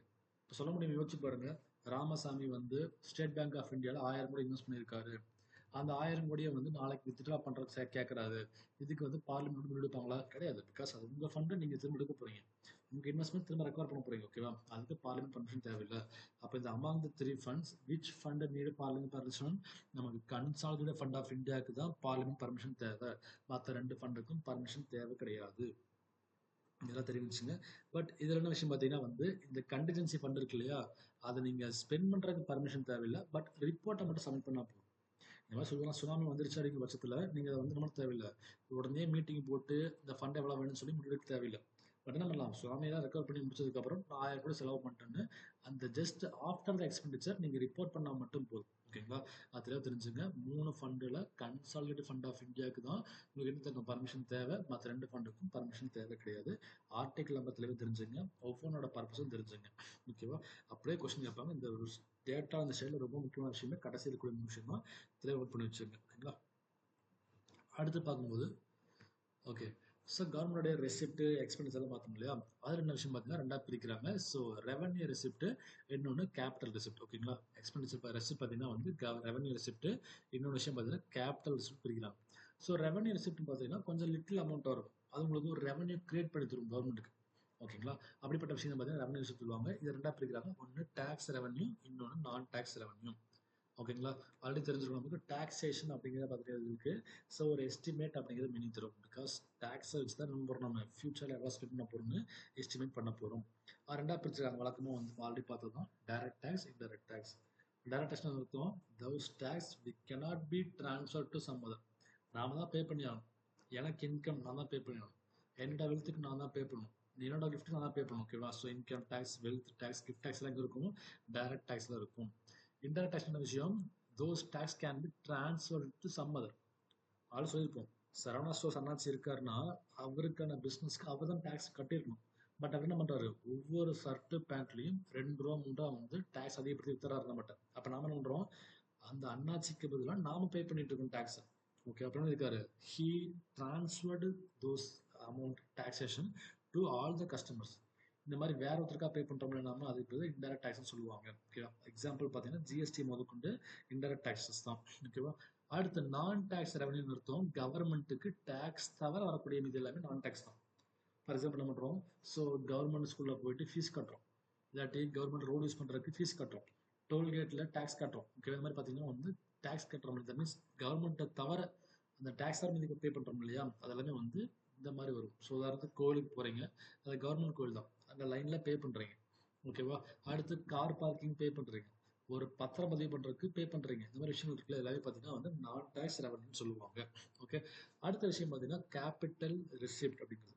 ஓகே, ஸோ கேபிட்டல் ரிசிப்ட்னா ஹியூஜ் அமௌண்ட் ஆஃப் இன்வெஸ்ட்மெண்ட் கிடைக்கும், பல்காக இருக்கும். அதாவது நீங்கள் நினச்சிட்டு பார்க்க முடியாது, பார்த்தீங்கன்னா 1000 கோடி 2000 கோடி லட்சம் கோடின்னு ட்ரான்ஸ்ஃபர் கிடைக்கும். ஓகேவா? அப்படி வந்து ஹியூஜ் இன்வெஸ்ட்மெண்ட் கிடைக்கிறதா பார்த்தீங்கன்னா கேபிட்டல் ரிசிப்ட்னு சொல்லுவோம். ஹியூஜாக கிடைக்கும். ஓகே, பல்காக. இப்போ வேர்ல்டு பேங்க்ல போயிட்டு 50 லட்சம் கட்டிட்டு இருக்க மாட்டாங்க. எப்படி கேட்பாங்க, வேர்ல்டு பேங்க்ல போயிட்டு 500 கோடி 10,000 கோடி தான் பல்காக கேட்பாங்க. ஓகேங்களா? அந்த மாதிரி பார்த்தீங்கன்னா ரெவன்யூ வாங்கி தராங்க இல்லையா, இப்போ தான் வந்து கேபிட்டல் ரெசிப்ட்னு சொல்றது. அங்கே எப்படி இருக்கும், லோன்ஸ் ரெக்கவரி சொல்லுவாங்க இந்த மாதிரி. ஸோ ஸ்டேட் பேங்க் ஆஃப் இந்தியாவுடைய ஸோ டெபிசிட் படம் எவ்வளோன்னா 1000 கோடி இருந்துச்சு. என்ன பண்ணிட்டோம், எல்லா கஸ்டமரையும் ப்ரெஷர் பண்ணி அந்த மட்டும் என்ன பண்ணிட்டோம், ஃபுல்லாகவே நாங்கள் வந்து ரெக்கவர் பண்ணி எடுத்துகிட்டு வந்தோம். இல்லாட்டி விஜய் மல்லையா வந்து வாங்கிட்டு போன கோடி பார்த்தீங்கன்னா வந்து 1000 கோடி கடன் வாங்கிட்டு போய் ஏமாத்திட்டாரு. என்ன பண்ணிட்டோம், விஜய் மல்லையாவோட லோனை ஃபுல்லாகவே சீஸ் பண்ணிட்டு நாங்கள் வந்து ரெக்கவர் பண்ணிட்டு சொல்லுவாங்க இல்லையா, அப்போ லோன் ரெக்கவரி மூலம் பல்கான அமௌண்ட் கிடைக்கும். ஓகேங்களா? ஸோ கோடிக்கான அமௌண்ட் கிடைக்கும். ஓகேவா? இந்த மாதிரி பார்த்தீங்கன்னா லோன்ஸ் ரெக்கவரி வரும். அடுத்து ஆல்ரெடி சொன்ன மாதிரி தான் டிஸ் இன்வெஸ்ட்மெண்ட் பார்த்தீங்கன்னா இப்போ டாட்டாக்கு என்ன பண்ணாங்க, ஏர் இந்தியாவை சேல்ஸ் பண்ணிட்டாங்க. அப்போ ஏர் இந்தியா சேல்ஸ் பண்ண ஆகுது. ஸோ நூற்றுக்கணக்கான ஏர்லைன்ஸ் இருக்குது, அது என்ன பண்ணுறாங்க, அத்தனையும் விற்றுட்டு 10,000 கோடி என்ன பண்ணுறாங்க, டாட்டாட்டிருந்து வாங்கிடுறாங்கன்னு வச்சுக்கோங்களேன். அப்போ நான் 10,000 கோடி ஹியூஜ் அமௌண்ட். அப்போ அது பேர் பார்த்தீங்கன்னா வந்து டிஸ் இன்வெஸ்ட்மெண்ட். கவர்மெண்ட் என்ன பண்ணிட்டாங்க, தன்னோட ஷேரை குறைச்சிக்கிட்டாங்க, டாட்டாக்கு ஷேரை வித்துட்டாங்க. ஓகேவா? அப்போ அது பேர் வந்து டிஸ் இன்வெஸ்ட்மெண்ட். ஓகேங்களா? இந்த மாதிரி பண்ணுறதுனால பல்காக அமௌண்ட் கிரியேட் ஆகும். அடுத்து வந்து கவர்மெண்ட் என்ன பண்ணுறாங்க, வேர்ல்டு பேங்க்ல இருந்தோ மற்ற இடத்துல இருந்து என்ன பண்ணுறாங்க, கடன் வாங்க ஆரம்பிக்கிறாங்க. ஓகேவா? இது பேர் பார்த்தீங்கன்னா வந்து பாரோவிங். மொத்தம் கவர்மெண்ட்டுக்கு எப்படி ரெவன்யூ கிடைக்குது, 2 டைப்ஸ் ஆஃப் ரெவன்யூ இருக்குது. ஒன்று ஸோ ரெசிப்ட் ரெவன்யூ, சின்ன சின்ன அமௌண்ட்டாக இருக்கும். ஓகேவா? சின்ன சின்ன அமௌண்ட்னா அதே ஒரு 500 கோடி 1000 கோடி இருக்கும். ஓகேவா? பட் கேபிட்டல் ரெசிப்ட்னு பார்த்தீங்கன்னா அதை விட பெருசாக இருக்கும், ரொம்ப ஹியூஜாக இருக்கும். ஓகேங்களா? அப்படிப்பட்ட விஷயம் தான் பார்த்தீங்கன்னா சொல்கிறாங்க. ஸோ ரெவன்யூ ரெசிப்ட், அதே போல் கேபிட்டல் ரெசிப்ட். இந்த ரெவன்யூ ரெண்டாக பிரிச்சிருந்தாங்க, ஒன்று டேக்ஸ் ரெவன்யூ, இன்னொன்று நான் டேக்ஸ் ரெவன்யூ. ஓகேங்களா? ஜஸ்ட் எழுதி பாருங்கள், கண்டிப்பாக ஞாபகம் வந்துடும். ரொம்ப சிம்பிளாக கேட்பாங்க, 4-5 கொடுத்துட்டு among the following which one is not comes under the revenue கேட்பாங்க. among the following which one is comes under the capital receipt கேட்பாங்க. இந்த மாதிரி சிம்பிளாக கேட்பாங்க, அதை பேசிக்காக பார்த்துக்கணும். ஸோ அடுத்து நம்ம பார்க்க வேண்டிய விஷயம் வந்து டெப்ட் ட்ராப் அப்படிங்கிற விஷயம். டெப்ட் ட்ராப். ஸோ நமக்கு தெரியும் டெப்ட் அப்படிங்கிற விஷயம் பார்த்தீங்கன்னா வந்து கடன்கிற விஷயம் தான். ஓகேவா? ஸோ நம்ம ஊரில் பார்த்தீங்கன்னா விசிஎஸ் சைக்கிள் சொல்லுவாங்க. விசிஎஸ் அதாவது விஐஎஸ் சிஐஓயூஎஸ் விசிஎஸ். ஓகேவா? ஸோ விசிஎஸ் சைக்கிள் அப்படிங்கிற விஷயம் பார்த்தீங்கன்னா அது ஒரு சர்க்கிள் மாதிரி தான் இருக்கும். எப்படின்னா ஒருத்தன் வந்து ஏழையாக இருக்கான். ஓகேவா? ஏன் ஏழையாக இருக்கான், அவன்கிட்ட வந்து ப்ராப்பரான ஒரு ஆன்சியன்ட் ப்ராப்பர்ட்டி கிடையாது. ஓகே, பரம்பரை சொத்து கிடையாது, ஆனால் அவன் ஏழையாக இருக்கான். அப்போ ஏழையாக இருக்க என்னாச்சு, அவனால் பார்த்தீங்கன்னா வந்து ப்ராப்பராக ஃபுட்டு கன்சியூம் பண்ண முடியுது. ஓகேவா? அப்போ என்னாச்சு, அதனால் அவனுக்கு வந்து ஸோ வந்து இது ஆகலை. மீன்ஸ் பார்த்தீங்கன்னா வந்து ஹெல்த்துக்கு இல்லை. ஓகே, ஹெல்த் இல்லை. அப்படின்னாச்சு ஹெல்த் இல்லாதனால திரும்ப என்னாச்சு, அவனால் ஒர்க் பண்ண முடியல. அப்படின்னாச்சு எல்லாமே ஒரு இன்டர்லிங்கடாக தான் போயிட்டு இருக்கும். ஓகேவா? ஸோ பேர் விசி சைக்கிள் சொல்லுவாங்க. திரும்ப திரும்ப பார்த்தீங்கன்னா ஒரு சர்க்கிள் சுற்றிட்டு இருப்போம், அதனால் முன்னேற முடியாது. அப்படிப்பட்ட சூழ்நிலையில் இருக்கும். ஓகேங்களா? அதே போல் டெப்ட் ட்ராப்ங்கிற விஷயம் பார்த்தீங்கன்னா ஸோ பீப்புள்கிட்ட இருந்து கவர்மெண்ட் வாங்கிடுறாங்க இல்லையா, வேர்ல்டு பேங்க் பணம் வாங்கிட்டே இருக்காங்க, கடன் வாங்கிட்டே இருக்காங்க, பட் அனேபிள் டு ரீபேமெண்ட்டாக இருக்கும். ஓகேவா? அந்த மாதிரி விஷயம் பார்த்தீங்கன்னா டெப்ட் ட்ராப் சொல்லுவாங்க. சொல்லுவாங்க பாருங்க, situation where the borrower has to borrow again and again for the payment of initial investments. ஓகேவா? என்ன பண்ணியிருக்காங்க, ஒருத்தன்ட்ட கடன் வாங்கிட்டாங்க 1000 ரூபா, அந்த கடனை பே பண்ண முடியல. என்ன பண்றாங்க, அந்த பே பண்ண முடியாதனால வேற ஒருத்தர் கடன் வாங்குவாங்க, பழைய கடன் அடைப்பாங்க. ஓகேவா? இப்போ என்னாச்சு, ரெண்டாவது ஆள்கிட்ட கடன் அடைக்க முடியல அப்படின்றாங்க, மூணாவது பர்சன்ட் கடன் வாங்கி ரெண்டாவது பர்சன்ட் பே பண்ணுவாங்க. இந்த மாதிரி போயிட்டு இருக்கு. ஓகே, நல்லா கவனிச்சு பாருங்களேன், கீழே இருந்து கொண்டு வர சிம்பிளா. ஸோ ஆல்ரெடி ஒருத்தர் கடன் வாங்கியிருக்காங்க, அதை வந்து அடைக்க முடியுது. அப்புறம் பண்றாங்க, ஸோ செகண்ட் பர்சன்ட் கடன் வாங்கி ஃபர்ஸ்ட் கடன் அடைக்கிறாங்க. அதுக்கப்புறம் பண்றாங்க, தேர்ட் பர்சன்ட் கடன் வாங்கி செகண்ட் கடன் அடைக்கிறாங்க. அவங்க வந்து பார்த்தீங்கன்னா கடனை சுத்திட்டே இருப்பாங்க அவங்க கடைசி வரைக்கும். ஓகே, இப்படிப்பட்ட விஷயம் தான் வந்து டெப்ட் ட்ராப்ங்கிறது. அதே போல கவர்மெண்ட் ஆஃப் இந்தியாவும் சரி பண்றாங்க. சம்டைம்ஸ் வந்து நம்ம ரூலர்ஸ் என்ன பண்றாங்க, பிஜேபி இருக்கா, கடன் வாங்கி வச்சுட்டு போயிடுறாங்க. காங்கிரஸ் என்ன பண்றான், அவனும் கடன் வாங்கி வச்சுட்டு போயிடுறான். இதனாச்சும் திரும்ப திரும்ப ட்ராப்ல சிக்கிட்டே இருப்போம் நம்ம கவர்மெண்ட். ஓகேங்களா, அது டெப்ட் ட்ராப்னு சொல்லுவாங்க. ஸோ இதுல என்னாச்சுன்னு பார்த்தீங்கன்னா, இதை கண்ட்ரோல் பண்ணணுங்கிறதுக்காக வந்து சில ஆக்ஷன் எடுத்தாங்க. அதில் முக்கியமான விஷயம் பார்த்தீங்கன்னா, அப்படியே கேட்பாங்க, ஆல்ரெடி கேட்ட ஒரு கொஸ்டின் இதெல்லாம், டைரக்ட் டாக்ஸ் கோடு பில் அப்படிங்கிற பில். இதெல்லாம் கவனிச்சு பாருங்க, இது வந்து வெறும் பில்லாவே இருக்கு. சரியா? ஸோ பில்லுக்கும் ஆக்டுக்கும் வித்தியாசம் இருக்கு. என்ன விஷயம்னா, பில் அப்படிங்கிறது பார்லிமெண்ட்ல சப்மிட் பண்ணியிருப்பாங்க. ஓகேவா? அதுதான் பாஸ் ஆகாம இருந்திருக்கும். ஓகே, இல்லாட்டி பார்த்தீங்கன்னா பிரசிடென்ட்டுக்கு போயிட்டு வந்து பிரசிடென்ட் சைன் பண்ணாமல் இருந்திருப்பாரு. ஓகேங்களா, ஏதோ ஒரு காரணத்தினால பார்த்தீங்கன்னா அது ஆக்டா மாதிரி இருக்காது. அதாவது இனிஷியல் ஸ்டேஜில் நிற்கும், அது பேர் பில். ஓகேவா? இதே இங்க இருக்கு பாருங்க, ஆக்ட்னு பேர். அப்போ ஆக்ட்னு அர்த்தம் அது என்ஃபோர்ஸ்மெண்ட் ஆயிடுச்சு, நடைமுறைக்கு வந்துருச்சு. ஓகே, அப்படின்னு விஷயம் பார்த்தீங்கன்னா, ஸோ டைரக்ட் டாக்ஸ் கோடு பில் அப்படிங்கிற விஷயம் 2010லயே பார்லிமெண்ட்ல சப்மிட் பண்ணிட்டாங்க. பட் என்ன ஆகல, it has been not implemented. அது ப்ராப்பராக ஃபாலோவிங்கே வரல. அதுக்குள்ள என்ன பண்ணிட்டாங்க, புதுசாக 2 டேக்ஸே கொடுத்துட்டாங்க. ஆல்ரெடி பார்த்தீங்கன்னா 2 பழைய டேக்ஸை ரீபே பண்ணுற மாதிரி தான் இருந்துச்சு. பட் என்னாச்சு, ரீப்ளேஸ்மெண்ட் பண்ண முடியல. ஓகே, அப்படின்னாச்சு பார்த்தீங்கன்னா இப்போதைக்கு நம்ம எக்ஸிஸ்டாக இருக்கிறது 2 விஷயம். என்னென்னு பார்த்தீங்கன்னா, இன்கம் டேக்ஸ் ஆக்ட் ஆஃப் 1961, அதே போல் வெல்த் டேக்ஸ் ஆக்ட் ஆஃப் 1957. இந்த 2 தான் பார்த்தீங்கன்னா இப்போதைக்கு நாட்டில் என்ஃபோர்ஸ்மெண்ட்டாக இருக்கு. தெரிஞ்சுங்க. ஓகே, மொத்தம் பார்த்தீங்கன்னா டெப்ட் ட்ராப்ட் அப்படிங்கிற விஷயம். ஸோ கவர்மெண்ட் என்ன பண்ணுறாங்க, கவர்மெண்ட் மீன்ஸ் யார், கவர்மெண்ட் சிட்டிசன் யாராக இருந்தாலும் சரி பார்த்தீங்கன்னா, those who are purchasing those who are borrowing the money more and more. எதுக்காக, in order to pay the in order to repay the previous debt. Okay, அதுக்காக பண்ணுறதா வந்து டெப்ட் ட்ராப்னு சொல்கிறாங்க. இதில் முக்கியமாக என்னன்னா, அதை கண்ட்ரோல் பண்ணுறதுக்காக கொண்டு வந்த ஒரு பில் பார்த்தீங்கன்னா டைரக்ட் டாக்ஸ் கோடு பில் கொண்டு வந்தாங்க. பட் 2010 அப்புறம் லான்ச் பண்ண முடியல. அந்த பில் எப்படி பாஸ் பண்ணுற மாதிரி இருந்துச்சு, பழைய 2 ஆக்டை ரீப்ளேஸ் பண்ணுற மாதிரி இருந்துச்சு. அந்த 2 ஆக்ட் என்ன பார்த்தீங்கன்னா வந்து income tax act of 1961, wealth tax act of 1957. இது 2 ரீப்ளேஸ் பண்ணுற மாதிரி இருந்துச்சு. பட் அந்த டைரக்ட் கோடு பில் டேக்ஸ் வந்து என்ஃபோர்ஸ்மெண்ட் ஆகல. ஓகேங்களா, தெரிஞ்சு பேசிக்கான விஷயம். ஸோ இதெல்லாம் வந்து ஃபிஸ்கல் பாலிசியோடைய ஒன் ஆஃப் த பார்ட். அதை பார்த்தீங்கன்னா வந்து பப்ளிக் ரெவன்யூ என்ன, பப்ளிக் எக்ஸ்பெண்டிச்சர் என்ன, இதெல்லாம் வந்து ஆல்ரெடி பார்த்தீங்கன்னா டாக்ஸஸ்லேயே படிச்சிருப்போம். டைரக்ட் டாக்ஸ் டேக்ஸ்னு படிச்சிருப்போம். ஸோ அடுத்து ஜிஎஸ்டி பற்றி படிச்சு முடிச்சிருப்போம். இதெல்லாம் வந்து ஸோ ஃபிஸ்கல் பாலிசி வரக்கூடிய ஒன் ஆஃப் த பார்ட்ஸாக இருக்குது. ஓகேவா? ஸோ மொத்தம் மானிட்டரி பாலிசியும் கொஸ்டின் கேட்பாங்க, ஃபிஸ்கல் பாலிசியும் கொஸ்டின் கேட்பாங்க. இது ரெண்டு பார்த்தீங்கன்னா பேசிக்காக கொஸ்டின் கேட்பாங்க. ஸோ மானிட்டரி பாலிசி மெயின்டைன் பண்ணுறது யாரு, ஃபிஸ்கல் பாலிசி மெயின்டைன் பண்ணுறது யாரு, மானிட்டரி பாலிசி என்ன மாதிரி டைப்ஸ் இருக்குது, அதோட எக்ஸ்பிளனேஷன் என்ன. ஓகேவா? ஃபிஸ்கல் பாலிசி டைப்ஸ் என்ன, எக்ஸ்பிளனேஷன் என்ன, இந்த மாதிரி கொஸ்டின் கேட்பாங்க. பேசிக்காக ரெண்டு தெரிஞ்சு வச்சிட்டிங்கனாலே தெளிவாக இருக்கும். எப்பவுமே நம்ம ஒரு கிளாஸ் நடக்கும்போது முடிஞ்ச வரைக்கும் நோட்ஸை ஃபாலோ பண்ணிட்டே வாங்க. சின்ன சின்ன ஹிண்ட்ஸாக எழுதி வைங்க. குட்டி குட்டி யாரோ மக்கள் போட்டு எழுதிங்க, ஹிண்ட்ஸ் எழுதி வைங்க. அந்த ஹிண்ட்ஸ் தான் பார்த்து உங்களுக்கு எப்படி இருக்குன்னா ஈஸியாக மைண்டில் ரிமெம்பர் ஆகும். ஓகேங்களா, முடிஞ்சளவுக்கு வந்து ஸோ பிபிடி அப்சர்வ் பண்ணிட்டு குட்டி குட்டி ஹிண்ட்ஸ் எழுதி பாருங்க, அப்போ கொஞ்சம் யூஸ்ஃபுல்லாக இருக்கும். ஓகேவா, ஃபைன். ஸோ அடுத்த விஷயம் பார்த்தீங்கன்னா ஆல்ரெடி சொல்லியிருக்கும் டிஸ்இன்வெஸ்ட்மெண்ட். இதுவும் கவர்மெண்ட்டுக்கான கேபிட்டல் ரெசிப்டில் வந்துடும். ஓகேங்களா, ஏன்னா கவர்மெண்ட் என்ன பண்ணுறாங்க, பல்காக அமௌண்ட்டை ரிசீவ் பண்ண போகிறாங்க. டிஸ்இன்வெஸ்ட்மெண்ட் அப்படி சொன்னோம், அதே அத்தனை தான் ஏர் இந்தியா வந்து என்ன பண்ணுறாங்க, ஸோ கவர்மெண்ட் வந்து ஹேண்ட் ஓவர் பண்ணுறாங்க. இன்னொரு விஷயம் நடந்துச்சு நம்ம தமிழ்நாட்டில் நடந்த விஷயம் பார்த்தீங்கன்னா, என்எல்சின்னு இருக்கு இல்லையா, என்எல்சிங்கிறது நெய்வேலி லிக்னைட் கார்பரேஷன். ஓகேவா, அது என்னாச்சுன்னா ஜெயலலிதா ரூல் பண்ணும்போது 2011 to 15 ரூல் பண்ணும்போது என்னாச்சு பார்த்தீங்கன்னா, அந்த சமயத்தில் என்எல்சி அப்படிங்கிற அந்த நெய்வேலி லிக்னைட் கார்பரேஷனை கவர்மெண்ட் ஆஃப் இந்தியா என்ன பண்ணுறாங்க, ப்ரைவேட்டுக்கு ஹேண்ட் ஓவர் பண்ண போகிறாங்க. ஏன்னா என்எல்சி வந்து நம்மளால மெயின்டைன் பண்ண முடியல, ரொம்ப ஹியூஜ் எக்ஸ்பெண்டிச்சர் ஆகுது. என்ன பண்ணுறாங்க, வந்து ப்ரைவேட்டுக்கு ஹேண்ட் ஓவர் பண்ண போகிறோம்னு சொல்லிட்டு இருந்தாங்க. அப்போ கவர்மெண்ட் என்ன பண்ணுறாங்க பார்த்தீங்கன்னா, ஜெயலலிதான்னு சொன்னாங்க, ஓகே நீ ப்ரைவேட்டுக்கு சேல்ஸ் பண்ணாத, என்ன பண்ணு, எங்கள் தமிழ்நாடு கவர்மெண்ட் சேல்ஸ் பண்ண சொல்லி கவர்மெண்ட் வந்து வாங்கிட்டாங்க. அதாவது சென்ட்ரல் கவர்மெண்ட் சேல்ஸ் பண்ணுறாங்களாம் ப்ரைவேட்டுக்கு. ஓகேவா, அப்போ தமிழ்நாடு கவர்மெண்ட் என்ன பண்ணாங்கன்னா, நீ சேல்ஸ் பண்ணுறத முடிவெடுத்துட்டு இல்லையா, அப்போ என்ன பண்ணு, ஸோ ப்ரைவேட்டுக்கு சேல்ஸ் பண்ணாத, கவர்மெண்ட் ஆஃப் தமிழ்நாடுக்கு சேல்ஸ் பண்ணு சொல்லி வாங்கிட்டாங்க. ஆமத்தை எப்படி பார்த்தாலுமே கவர்மெண்ட் ஆஃப் இந்தியாவுக்கு இன்கம் கிடைச்சிருச்சு, பல்கான இன்கம் கிடைச்சிருக்கு. ஓகேங்களா, அந்த மாதிரி பார்த்தீங்கன்னா என்ன பண்ணுறாங்க, தன்னுடைய ஷேரை குறைச்சிக்கிட்டு, தன்னுடைய கான்ட்ரிபியூஷன் குறைச்சிட்டு அந்த பப்ளிக் ப்ராப்பர்ட்டி சேல்ஸ் பண்ணுறாங்க இல்லையா, அப்படி ரிசீவ் பண்ணுற அமௌண்ட்டுக்கு தான் டிஸ்இன்வெஸ்ட்மெண்ட் சொல்கிறாங்க பாருங்க. when the government sells or liquidates its assets of public center enterprises, state enterprises or other assets. Okay, என்ன பண்ணுறாங்க, கவர்மெண்ட் வந்து தன்னோட ப்ராப்பர்ட்டியை சேல்ஸ் பண்ணுறாங்க. ஓகேவா? அது இப்போ தான் வந்து டிஸ்இன்வெஸ்ட்மெண்ட் சொல்லுவாங்க. இதுக்காக in order to objective of fiscal burden reduction. Government நிறைய செலவு இருக்கு, அது சமாளிக்க முடியாது. அப்ப என்ன பண்றாங்க, இருக்கக்கூடிய பப்ளிக் சொத்தை வந்து வித்துறாங்க. ஓகேவா? இப்படிப்பட்ட விஷயம் தான் பார்த்தீங்கன்னா டிஸ்இன்வெஸ்ட்மெண்ட் சொல்லுவாங்க. ஓகேங்களா? பேசிக்கான ஃபிஸ்கல் பாலிசிக்கான விஷயம். இப்போ நம்ம கவர்மெண்டோடைய இன்கம் பற்றி பார்த்துட்டு இருந்தோம். அதே போல் கவர்மெண்ட்டுக்கு வந்து எக்ஸ்பெண்டிச்சர் இருக்கும் இல்லையா, அதை பற்றி பார்த்துட்டோம். ஸோ கவர்மெண்ட் எக்ஸ்பெண்டிச்சர் பற்றி பார்த்தீங்கன்னு சொல்கிறாங்க. ஸோ ரெவன்யூ ரிசிப்ட், ஓகேங்களா? ஸோ ரெவன்யூ எக்ஸ்பெண்டிச்சர், அதே போல் ரெவன்யூ ரிசிப்ட் பற்றி பார்த்தோம். ஸோ இப்போ பாருங்க என்ன இருக்குங்க, ரெவன்யூ எக்ஸ்பெண்டிச்சர் இருக்குது, அதே போல் கேபிட்டல் எக்ஸ்பெண்டிச்சர் இருக்குது. அப்படி சொன்ன விஷயம் தான். ரெவன்யூ எக்ஸ்பெண்டிச்சர்னா கம்பேரிட்டிவ்லி ஸ்மால் அமௌண்ட்டாக இருக்கும். அதே போல் பார்த்தீங்கன்னா உங்களுக்கு என்னென்னா அந்த கேபிட்டல் எக்ஸ்பெண்டிச்சர் கம்பேரிட்டிவ்லி பல்க் அமௌண்ட்டாக இருக்கும். அதை பற்றி தெரிஞ்சுங்க. ரெவன்யூ எக்ஸ்பெண்டிச்சருங்கிறது என்னன்னா, ஒரு இன்வெஸ்ட்மெண்ட் பண்ணுறீங்கன்னா அதுலேருந்து உங்களுக்கு என்ன ஆகும், திரும்ப திரும்ப நடந்துகிட்டே இருக்கும். இட்ஸ் அ ரெக்கரிங்னா திரும்ப திரும்ப நடந்துகிட்டே இருக்கும். ஓகேங்களா? அது கேபிட்டல்ங்கிறது நான் ரெக்கரிங். ஒரு தடவை இன்வெஸ்ட்மெண்ட்டாக முடிஞ்சுது, ஒரு தடவை பே பண்ணி முடிச்சா முடிஞ்சுங்கிற மாதிரி ஸ்டாப் ஆயிடும். ஓகேவா? அப்படிப்பட்ட விஷயம் தான் பார்த்தீங்கன்னா நான் ரெக்கரிங்னு சொல்லுவாங்க. இப்போ நீங்கள் ஒரு தடவை ஹவுஸ் கட்டி முடிச்சிட்டிங்கன்னா முடிஞ்சுது, அது கேபிட்டல் ஹியூஜ் அமௌண்ட் செலவாகும்.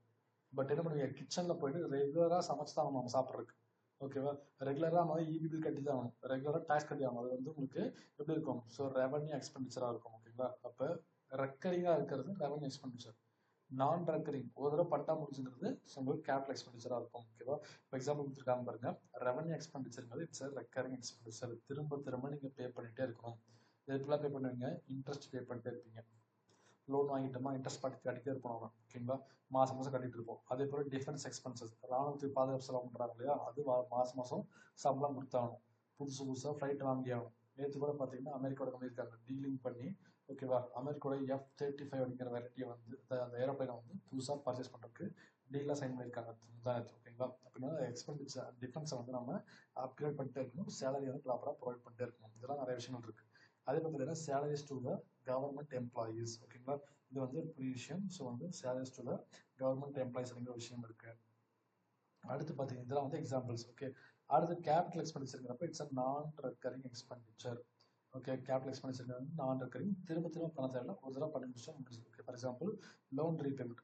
இப்போ நம்ம வேர்ல்டு பேங்க் கடன் வாங்கியிருக்கோம், அந்த வேர்ல்டு பேங்க் என்ன பண்ணுறோம், சிம்பிளாக கட்டி முடிச்சா முடிஞ்சுது. என்ன பண்ண தேவையில்லை, மாதம் மாதம் இன்ட்ரெஸ்ட் பே பண்ண தேவையில்லை. ஓகேங்களா? அப்போ நீங்கள் மாதம் மாதம் இன்ட்ரெஸ்ட் பே பண்ணுறீங்களா, அதுக்கு இருக்கும் உங்களுடைய ரெவன்யூ எக்ஸ்பெண்டிச்சர் அப்படி சேர்ந்துடும். ஓகேவா? அதே நம்ம நீங்கள் லோனை பல்காக பே பண்ணி முடிச்சிட்டிங்கன்னா you do not need to pay this amount. ஓகேவா? அப்போ இது பார்த்தீங்கன்னா உங்களுக்கு கேபிட்டல் எக்ஸ்பெண்டிச்சர் லோன் ரீபேமெண்ட் வந்துடும். அதே போல் லோன்ஸ் டு பப்ளிக் என்டர்பிரைஸ் இதெல்லாமே இருக்குன்னா கேபிட்டல் எக்ஸ்பெண்டிச்சர் இருக்கும். ஓகே, தெரிஞ்சுக்கிற விஷயம் வந்து சிம்பிளாக இந்த கேபிட்டல் ரெவன்யூ தேவை புரிஞ்சுங்க. ரெவன்யூ அப்படிங்கிறது ரெக்கரிங்காக இருக்கும், கேபிட்டல்ங்கிறது நான் ரெக்கரிங். ரெவன்யூங்கிறது ஸ்மால் அமௌண்ட், கேபிட்டலுங்கிறது ஹியூஜ் அமௌண்ட். இந்த டிஸ்கஸ் தெரிஞ்சாலே வந்து சிம்பிளாக இருக்கும். ஓகேவா? ஸோ அடுத்து நம்ம இருக்காங்க இந்த ஃபிஸ்கல் பாலிசிக்காகவே புதுசாக ஒரு பாலிசி ஆக்டாக போட்டிருக்காங்க. என்ன பாலிசி பார்த்தீங்கன்னா fiscal responsibility and budget management act, FRBMA சொல்லுவாங்க. அது தெரிஞ்சது FRBMA. ஓகேவா? ஸோ எப்படி கேட்பாங்க சிம்பிளாக, what do you mean by FRBMA? Okay, நீங்கள் கேட்டாங்க அர்த்தம். ஸோ இது பேர் பார்த்தீங்கன்னா fiscal responsibility and budget management act. எப்போ லான்ச் பண்ணியிருக்காங்க, 2003 லான்ச் பண்ணுறாங்க. அல்டிமேட் ஆப்ஜெக்டிவ் என்ன, to impose the fiscal discipline on the government. ஓகேவா? இது ஏன் ஃபிஸ்கல் டிசிப்ளின் சொல்கிறாங்கன்னு பார்த்தீங்கன்னா, கவர்மெண்ட் என்ன பண்ணுறாங்க, இஷ்டத்துக்கு பண்ணிட்டு இருக்காங்க. இட் மீன்ஸ் கருணாநிதி ஆட்சியில் இருக்கும் என்ன பண்ணுறான், கடன் வாங்கிடுறாப்புல. அடுத்து ஜெயலலிதா என்ன பண்ணுறாங்க, அந்த அம்மாவும் கடன் வாங்கிட்டு வச்சுட்டு போயிடுது. அப்போ என்னாச்சு, இப்போதைக்கு அந்த 5 வருஷம் ரூல் பண்ணா போனால் கடன் வாங்கி வச்சுட்டே போயிடுறாங்க. பட் நமக்கு என்ன பண்ணுறோம், டேக்ஸ் அதிகமாகிட்டே இருக்குது, தேவையில்ல வட்டி கட்டிட்டே இருக்கணும். ஓகேங்களா? அப்போ அந்த ஃபிஸ்கல் டிசிப்ளின் இருக்கு இல்லையா, அந்த கவர்மெண்டோட எக்ஸ்பெண்டிச்சர் இல்லையா, பார்த்து செலவு பண்ணுவாங்க இருக்கு இல்லையா, அந்த ஒரு டிசிப்ளின் கிரியேட் பண்ணுறதுக்கு நம்ம இருக்காங்க இந்த FRBMA ஆக்டை கிரியேட் பண்ணியிருக்காங்க. ஓகேவா? நியூஸ் பார்த்தீங்கன்னா இந்த fiscal policy should be conducted in a disciplined manner. Okay, நம்ம ஃபாலோ பண்ண டாக்ஸேஷனாக இருக்கு இல்லையா, டாக்ஸேஷனாக இருக்கட்டும் இல்லை எக்ஸ்பெண்டிச்சர் என்ன பண்ணுவோம், so it should be in a disciplined manner. ஓகேவா? அது ரொம்ப முக்கியம், அதுக்கு தான் அந்த பாலிசியை கிரியேட் பண்ணியிருக்காங்க. ஓகேங்களா? அப்புறம் சொல்கிறாங்க இந்த borrowing should be within the limit. நம்ம வேர்ல்டு பேங்க் கடன் வாங்குறோம் இல்லையா, அப்போ கேட்டால் கொடுத்துருவாங்க. ஓகேவா? ஸோ தமிழ்நாட்டை டெவலப் பண்ண போகிறோன்னு கேட்டால் கிரைட்டீரியா கம்ஸாக கண்டிப்பாக கொடுத்துருவாங்க. எப்படி கொடுப்பாங்க பார்த்தீங்கன்னா, தமிழ்நாட்டில் வந்து இவ்வளோ இன்வெஸ்ட்மெண்ட் இருக்குது, தமிழ்நாட்டில் இவ்வளோ லிட்ரஸி இருக்குது, தமிழ்நாட்டில் வந்து இவ்வளோ லேபர் ஃபோர்ஸ் இருக்குன்னு சொல்லி என்ன பண்ணுவோம், ப்ராப்பராக ரிப்போர்ட் செலக்ட் பண்ணிட்டோம்னா அதெல்லாம் பார்த்து பண்ணுவாங்க, ஆப்பர்ச்சுனிட்டி பார்த்துட்டு லோன் கொடுத்துருவாங்க. பட் அந்த லோன் நம்ம நினைப்போம் அதிகமாக வாங்கிட்டே தான் ஆகும், ஃபியூச்சரில் பெரிய பாடம் தான் பண்ணுவோம். அதுதான் சொல்கிறாங்க, so the borrowing should be within the limit. ஓகேங்களா? இதான் வந்து எஃப்ஆர்பிஎம்மோட அல்டிமேட் எய்மாக வந்துன்னா அந்த ஃபிஸ்கல் டிசிப்ளினை கிரியேட் பண்ணுறதும் அல்டிமேட் எய்மாக இருந்துச்சு. அது கிரியேட் பண்ண வருஷம் 2003. ஓகேவா? அஞ்சு பேசிக்கான கிரைட்டீரியா. ஓகே, ஸோ அடுத்து பார்த்தீங்கன்னா இந்த இதில் கொடுத்துருக்கு. ஓகே, ஆனால் சால்வ் பண்ணி பாருங்க பார்க்கலாம். இன் இந்தியா, ஸோ இது வரைக்கும் டவுட் இருக்குங்களா? ஏதாவது டவுட்ஸ்? Okay fine. ஸோ இந்த கொஸ்டின்ஸை சால்வ் பண்ணி பார்க்கலாம். So RBI policy, that means monetary policy, fiscal policy base பண்ணி சில கொஸ்டின்ஸ் கொடுத்துருக்கேன். சால்வ் பண்ணி பாருங்க. ஆன்சர் என்ன வரும்?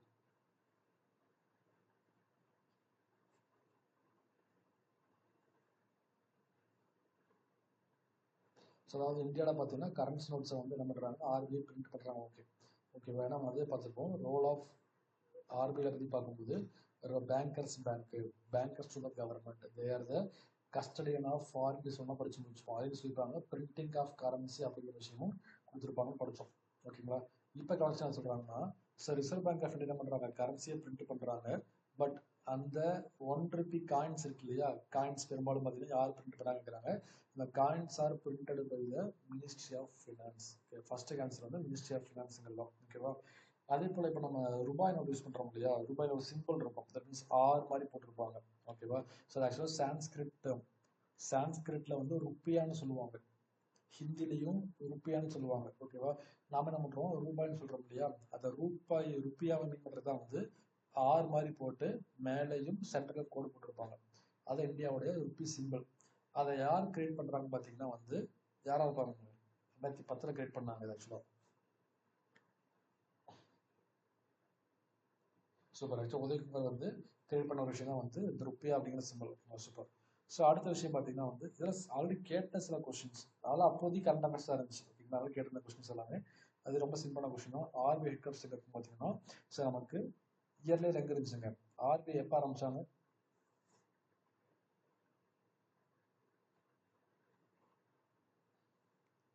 சூப்பர். எப்போ ஆரம்பிச்சாங்க? சூப்பர். 1935 ஏப்ரல் 1 ஆரம்பிச்சாங்க. ஓகே, 34 ஆக்ட், 35 ஏப்ரல் 1 வந்து என்ஃபோர்ஸ்மெண்ட் ஆச்சு. இனிஷியலாக கல்கத்தாவில் வந்து ஹெட் குவார்டர்ஸ் இருந்துச்சு. இது ஷிஃப்ட் பண்ண இடம் வந்து மும்பை. ஓகேங்களா? அப்படி ரீகால் பண்ண பார்க்கலாம். ஆர்பிஐயோடைய ஃபர்ஸ்ட் கவர்னர் யாருங்க?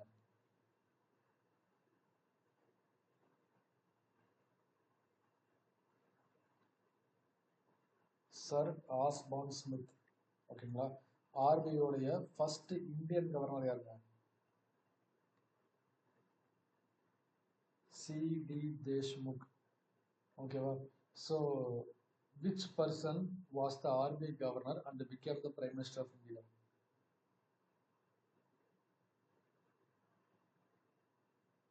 Manmohan Singh. ஓகேங்களா? Who is the current governor of RBI?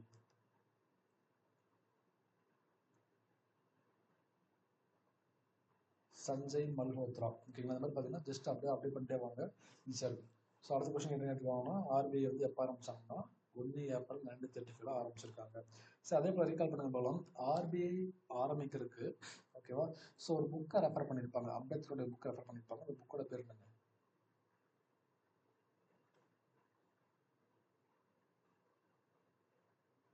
The problem of Indian rupee origin அப்படின்னு சொல்யூஷன் புக்கில் ரெஃபர் பண்ணியிருந்தாங்க. ஓகேங்களா?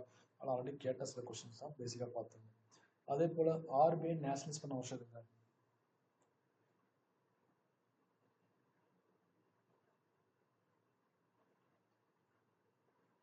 1949. ஓகேவா? அதே போல் பார்த்தீங்கன்னா நம்ம ஆர்பிஐ நேஷனலைஸ் பண்ண மாதிரியே 2 தடவை கமர்ஷியல் பேங்க் நேஷனலைஸ் பண்ணாங்க. என்னென்ன வருஷம் அது? In which year the first term of nationalization happened?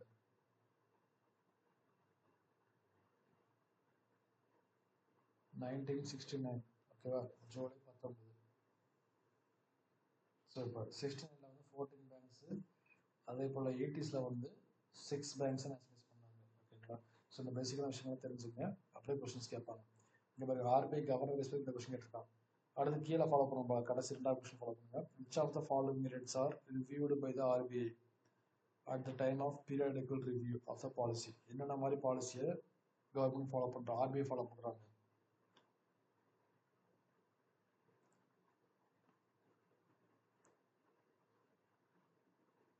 RBI follow பண்ணக்கூடிய பாலிசி என்ன பாலிசி இங்கே இருக்கிறதுல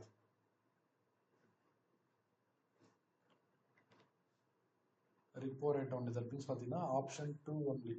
ஓகேவா? ஏன்னா பேங்க் ரேட்டுங்கிறது என்ன பண்ணுறாங்க, பேங்க் ஃபாலோ பண்ணுற ரேட்டு. ஓகே, எங்கிட்ட ரிப்போ ரேட்டை வாங்கிட்டு போயிட்டு ஸ்டேட் பேங்க் ஆஃப் இந்தியா அவன் ஒரு லோன் வச்சுக்குவோம். எங்கிட்ட ரிப்போ ரேட்டை ஃபாலோ பண்ணிட்டு போயிட்டு ஆக்சிஸ் பேங்க் ஒரு வருஷத்தை ஃபாலோ பண்ணிக்குவோம். ஓகேவா? அப்படி வச்சுன்னா இந்த ரிப்போ ரேட் மட்டும்தான். ஓகே, இந்த ஆப்ஷனை பொறுத்த வரைக்கும் ரிப்போ ரேட்டு மட்டும்தான் பார்த்தீங்கன்னா ஆர்பிஐ ஃபாலோ பண்ணுறது. Repo rate, reverse repo rate, CRR, SLR இருக்கு இல்லையா, இதை மட்டும்தான் ஆர்பிஐ ஃபாலோ பண்ணுவாங்க. இந்த பேங்க் ரேட்டுங்கிறது ஒவ்வொரு பேங்க்குக்கும் வெரி ஆகும். அதனால பார்த்தீங்கன்னா ஸ்டேட் பேங்க் ஆஃப் இந்தியா ஒரு பர்சன்டேஜ் சொன்னோம்னா ஆக்சிஸ் பேங்க் வச்சிருப்போம். ஓகேவா?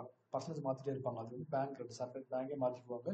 ஸோ இந்த ஆப்ஷனுக்கான சரியான ஆன்சர் வந்து பார்த்தீங்கன்னா ரிப்போ ரேட்டுக்கு ஆன்சராக இருக்கும். ஓகேவா? ஃபைன். ஸோ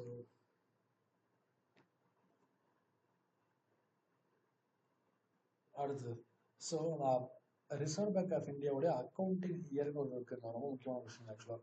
ஸோ எப்படின்னா நம்மளுடைய ஃபினான்ஷியல் இயர்னு சொல்லுவாங்க. அதாவது பார்த்தீங்கன்னா ஏப்ரல் 1 ஆரம்பிச்சு, ஓகே, ஏப்ரல் 1லேருந்து அடுத்த வருஷம் மார்ச் 31 இருக்கு இல்லையா, அது வரைக்கும் போகிறது பார்த்தீங்கன்னா வந்து ஃபினான்ஷியல் இயர்னு சொல்லுவோம் நம்ம. ஓகேங்களா? அதே போல் என்ன பண்ணுறாங்க, ரிசர்வ் பேங்க் ஆஃப் இந்தியா என்ன பண்ணுறாங்கன்னா அவங்களுக்கும் ஒரு அக்கௌண்டிங் இயர் இருக்குது. அந்த இயர் ஆல்ரெடி எக்ஸாம் கேட்டால் தான் என்ன பார்த்தீங்கன்னா வந்து ஆப்ஷன் 3 1 ஜூலைலேருந்து 30 ஜூன் வரைக்கும். ஓகேங்களா? அது வந்து ஆர்பிஐயோடைய அக்கௌண்டிங் இயர். நோட் பண்ணிங்க, அப்படியே கேட்பாங்க. ஆல்ரெடி கேட்ட கொஸ்டின் தான்.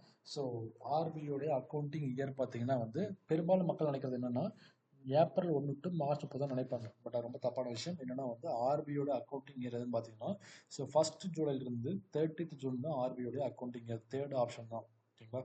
அது தெரிஞ்சுங்க.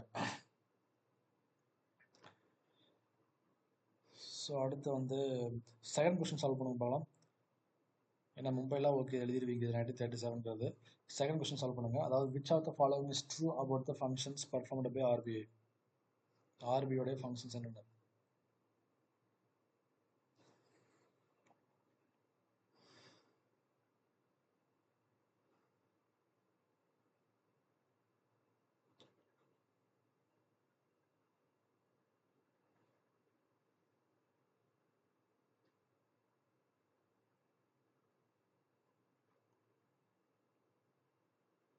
லைனில் இருக்கீங்களா? இவ்வளோ அமைதியாக இருக்கீங்களே. Okay fine. ஸோ அதாவது ரொம்ப சிம்பிள் தாங்க. எப்படின்னு நீங்கள் யோசிச்சு பாருங்க. So it is the bank to issue, பணத்தை இஷ்யூ பண்ண போகிறாங்க. அப்போ option 1 correct. It's a bank to the government, option 2ம் கரெக்டு. அப்போ என்னாச்சு, ஃபர்ஸ்ட் ஆப்ஷன் கரெக்டுன்னு ஒரு கெஸ் பண்ணி வச்சுங்க. அடுத்து பாருங்க, it's a bank to other banks. ஏன்னா இது பேர் பேங்கர்ஸ் பேங்க்னு சொன்னாங்க. அப்போ தேர்ட் ஆப்ஷனும் கரெக்ட். அப்போ 1, 2, 3 கரெக்டாக இருக்கிற பட்சத்தில் கடைசி என்ன இருக்கும், கண்டிப்பாக 4 ஆப்ஷன் கரெக்டாக தான் இருக்கும். ஏன்னா ஆல் த அபோவ் அடுத்த ஆப்ஷன் இருக்குது. ஓகேங்களா? இப்போ இதுக்கான ஆன்சர் என்னன்னா ஆல் த அபோவ் அப்படின்னா இதுக்கான ஆன்சராக இருக்குது. ஓகேங்களா? இது ஜஸ்ட் தெரிஞ்சுக்க வேண்டிய சிம்பிளான விஷயம். அடுத்தது fiscal policy of India is performed by.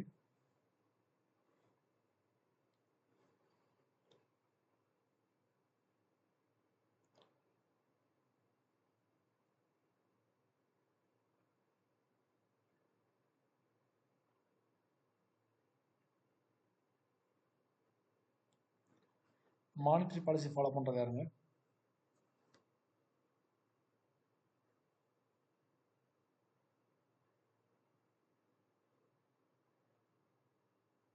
எனக்கு சிக்னல் இல்லையா? Monetary policy is followed by Reserve Bank of India. So அதே மாதிரி பார்த்தீங்கன்னா ஃபிஸ்கல் பாலிசி அப்படிங்கிற விஷயத்தை ஃபாலோ பண்ணுறதுனா கவர்மெண்ட் ஆஃப் இந்தியா சொல்லிட்டு இருந்தோம் இல்லையா, எக்ஸ்க்ளூசிவாக பார்க்கும்போது மினிஸ்ட்ரி ஆஃப் ஃபினான்ஸ் தான் வந்து அதை ஹேண்டில் பண்ணிட்டு இருக்காங்க. ஓகேவா? Fiscal policy can be handled by ministry of finance. Okay. So அடுத்து பாருங்க, this is not a central government tax. Central government போகிற டேக்ஸ் எதுலேயும் பார்த்தீங்கன்னா வந்து லேண்ட் ரெவன்யூங்கிறது ஸ்டேட் கவர்மெண்ட் டேக்ஸ். ஓகே, தெரிஞ்சுங்க. So land revenues comes under state government tax. Okay, அது வந்து ஆப்ஷன் 3ங்கிறது சரியான விடை கிடையாது. ஓகேவா? நம்ம தெரிஞ்சுங்க. அடுத்து most important source of public revenue. ஓகேவா? ஸோ கவர்மெண்ட் சம்பாதிக்கிற அதிகபட்ச ரெவன்யூ பார்த்தீங்கன்னா வந்து டேக்ஸேஷன் தான். ஓகேங்களா? ஸோ மற்றதெல்லாம் பார்த்தீங்கன்னா உங்களுக்கு வந்து லைசன்ஸாக ரொம்ப கம்மியாக தான் இருக்கும். ஸோ டேக்ஸேஷன் தான் இருக்குல்லே பெரிய அமௌண்ட்டாக ரிசீவ் ஆகும். அடுத்து ஸோ கொடுத்துருக்காங்க பாருங்க, if a person gets the prize of state lottery, இது ஆல்ரெடி கேட்ட ஒரு எக்ஸாம் கொஸ்டின், ரொம்ப சிம்பிளாக கேட்டிங்கன்னா 2-3 தடவை கேட்டிருக்காங்க எக்ஸாமில். ஓகேவா, சால்வ் பண்ண பார்க்கலாம். ஒரு பர்சனுக்கு வந்து இன்கேஸ் உங்களுக்கே என்ன ஆச்சுன்னா லாட்டரியில் வந்து சீட்டு வந்துருச்சு, பரிசு வந்துருச்சு. ஓகேவா, அப்போ அதுக்கு நீங்கள் எந்த டேக்ஸ் பே பண்ணுவீங்க? லாட்டில் 2 கோடி விழுந்துச்சுங்களேன். If you are receiving 2 crores from lottery, அந்த 2 crores நீங்கள் அப்படியே ஸ்பெண்ட் பண்ண முடியாது. You have to pay tax. அந்த டேக்ஸ் எந்த மாதிரி டேக்ஸ்னு கேட்குறாங்க. ஆல்ரெடி கேட்ட ஒரு கொஸ்டின், 2-3 தடவை கேட்குறாங்க அந்த கொஸ்டினை. லாட்டரியில் நீங்கள் ரிசீவ் பண்ணுற டேக்ஸை வந்து எந்த டேக்ஸ் கட்டுவீங்க? ஸோ சிம்பிள் லாஜிக் தான். சொல்லுங்கள். ஓ ஃபைன். So fine. ஆக்சுவலாக என்டர்டைன்மெண்ட்ங்கிறது பார்த்தீங்கன்னா நீங்கள் ஒரு விஷயத்தை கன்சியூம் பண்ணி முடிச்சுவீங்க, அந்த செகண்டே அந்த மொமெண்ட் முடிஞ்சிடும். இப்போ நீங்கள் வண்டர்லா போகிறீங்க, இல்லை வந்து மூவி பார்க்குறீங்க, இல்லை ஒரு பாப்கார்ன் சாப்பிட்றீங்கன்னா அவ்வளோதான், அது சமயத்தில் முடிஞ்சிடும். ஓகேவா, உங்களுக்கு வந்து அந்த ஃபீலிங் மட்டும் தான் இருக்குமே தவிர எந்த ஒரு இன்கமும் இருக்காது உங்களுக்கு. ஆனால் நீங்கள் சம்பாதி லாட்ரி சீட் எப்படி இருக்குது, 2 கோடி ரூபாய்ங்கிறது உங்களுக்கு உங்கள் கூடயே இருக்க போகுது. ஓகேவா, நீங்கள் கன்சியூம் பண்ண போகிறீங்க, இதுக்கு பிறகு யூஸ் பண்ண போகிறீங்க அதை. ஓகே, அப்படிங்கிறப்பன்னா அந்த 2 crore உங்களுக்கான இன்கம். ஓகேவா, கன்சம்ஷன் மாதிரி கிடையாது, எக்ஸ்பென்டிச்சர் மாதிரி கிடையாது. ஓகேவா, ஸோ என்டர்டைன்மெண்ட் இது பண்ணி முடிச்சிருவீங்க. அதே போல் கமர்ஷியல் டேக்ஸ் வராது. ஏன் வராதுன்னா நீங்கள் ஒரு பிஸ்னஸ் பண்ணி சம்பாதிக்கல, ஜஸ்ட் பஸ் ஸ்டாண்டுக்கு போகிறீங்க, டிக்கெட் வாங்கிருக்கீங்க, காசு கிடச்சிருச்சு. ஓகேவா, ஸோ நீங்கள் கமர்ஷியலாக ஒரு பிஸ்னஸ் பண்ணி சம்பாதிக்கல. ஓகே, அதனால் கமர்ஷியல் டேக்ஸ் கண்டிப்பாக வராது. என்டர்டைன்மெண்ட் டேக்ஸும் பார்த்தீங்கன்னா வந்து ஜஸ்ட் கன்சியூம் பண்ண நீங்கள். ஓகேவா, ஸோ வந்து உங்களுக்கு இன்கம் மாறுது. ஓகே, அப்போ என்ன விஷயம்னா இந்த லாட்டரியில் கிடைக்கிற டேக்ஸுக்கு என்ன கட்டுவீங்கன்னா you have to pay the income tax கட்டணும். தெரிஞ்சுங்க. ஸோ லாட்டரியில் வரக்கூடியது உங்களுக்கு இன்கம். ஓகேவா, உங்களோட ஓன் இன்கம். அப்போ என்ன பண்ணுறோம், அதுக்கு வந்து நீங்கள் have to pay the income tax. ஓகேவா, தெரிஞ்சுங்க. அதுக்கப்புறம் தான் நீங்கள் வெல்த் கிரியேட் பண்ணுவீங்க. தட் மீன்ஸ் உங்களுக்கு இன்கம் கிடச்சது, 2 crores கிடச்சது இல்லையா, அதை வச்சு தான் பண்ணுவீங்க. நீங்கள் வீடு வாங்குவீங்க, கார் வாங்கி எல்லாம் பண்ணுவீங்க. அதுக்கப்புறம் தான் வெல்த் கிரியேட் பண்ணுறீங்க நீங்கள். அப்போ வந்து வெல்த் டேக்ஸ் கிரியேட் ஆகாது. ஸோ லாட்டரியில் கிடைக்கிறது உங்களுக்கு இன்கம், அதனால் you have to pay income tax. அவ்வளோ சிம்பிள் லாஜிக். ஓகேங்களா, இந்த கொஸ்டின் ஆல்ரெடி ரொம்ப தடவை கேட்டிருந்தாங்க, பார்த்துங்க. ஸோ அடுத்து சால்வ் பண்ண போகலாம். இன்டைரக்ட் டேக்ஸ் மீன்ஸ்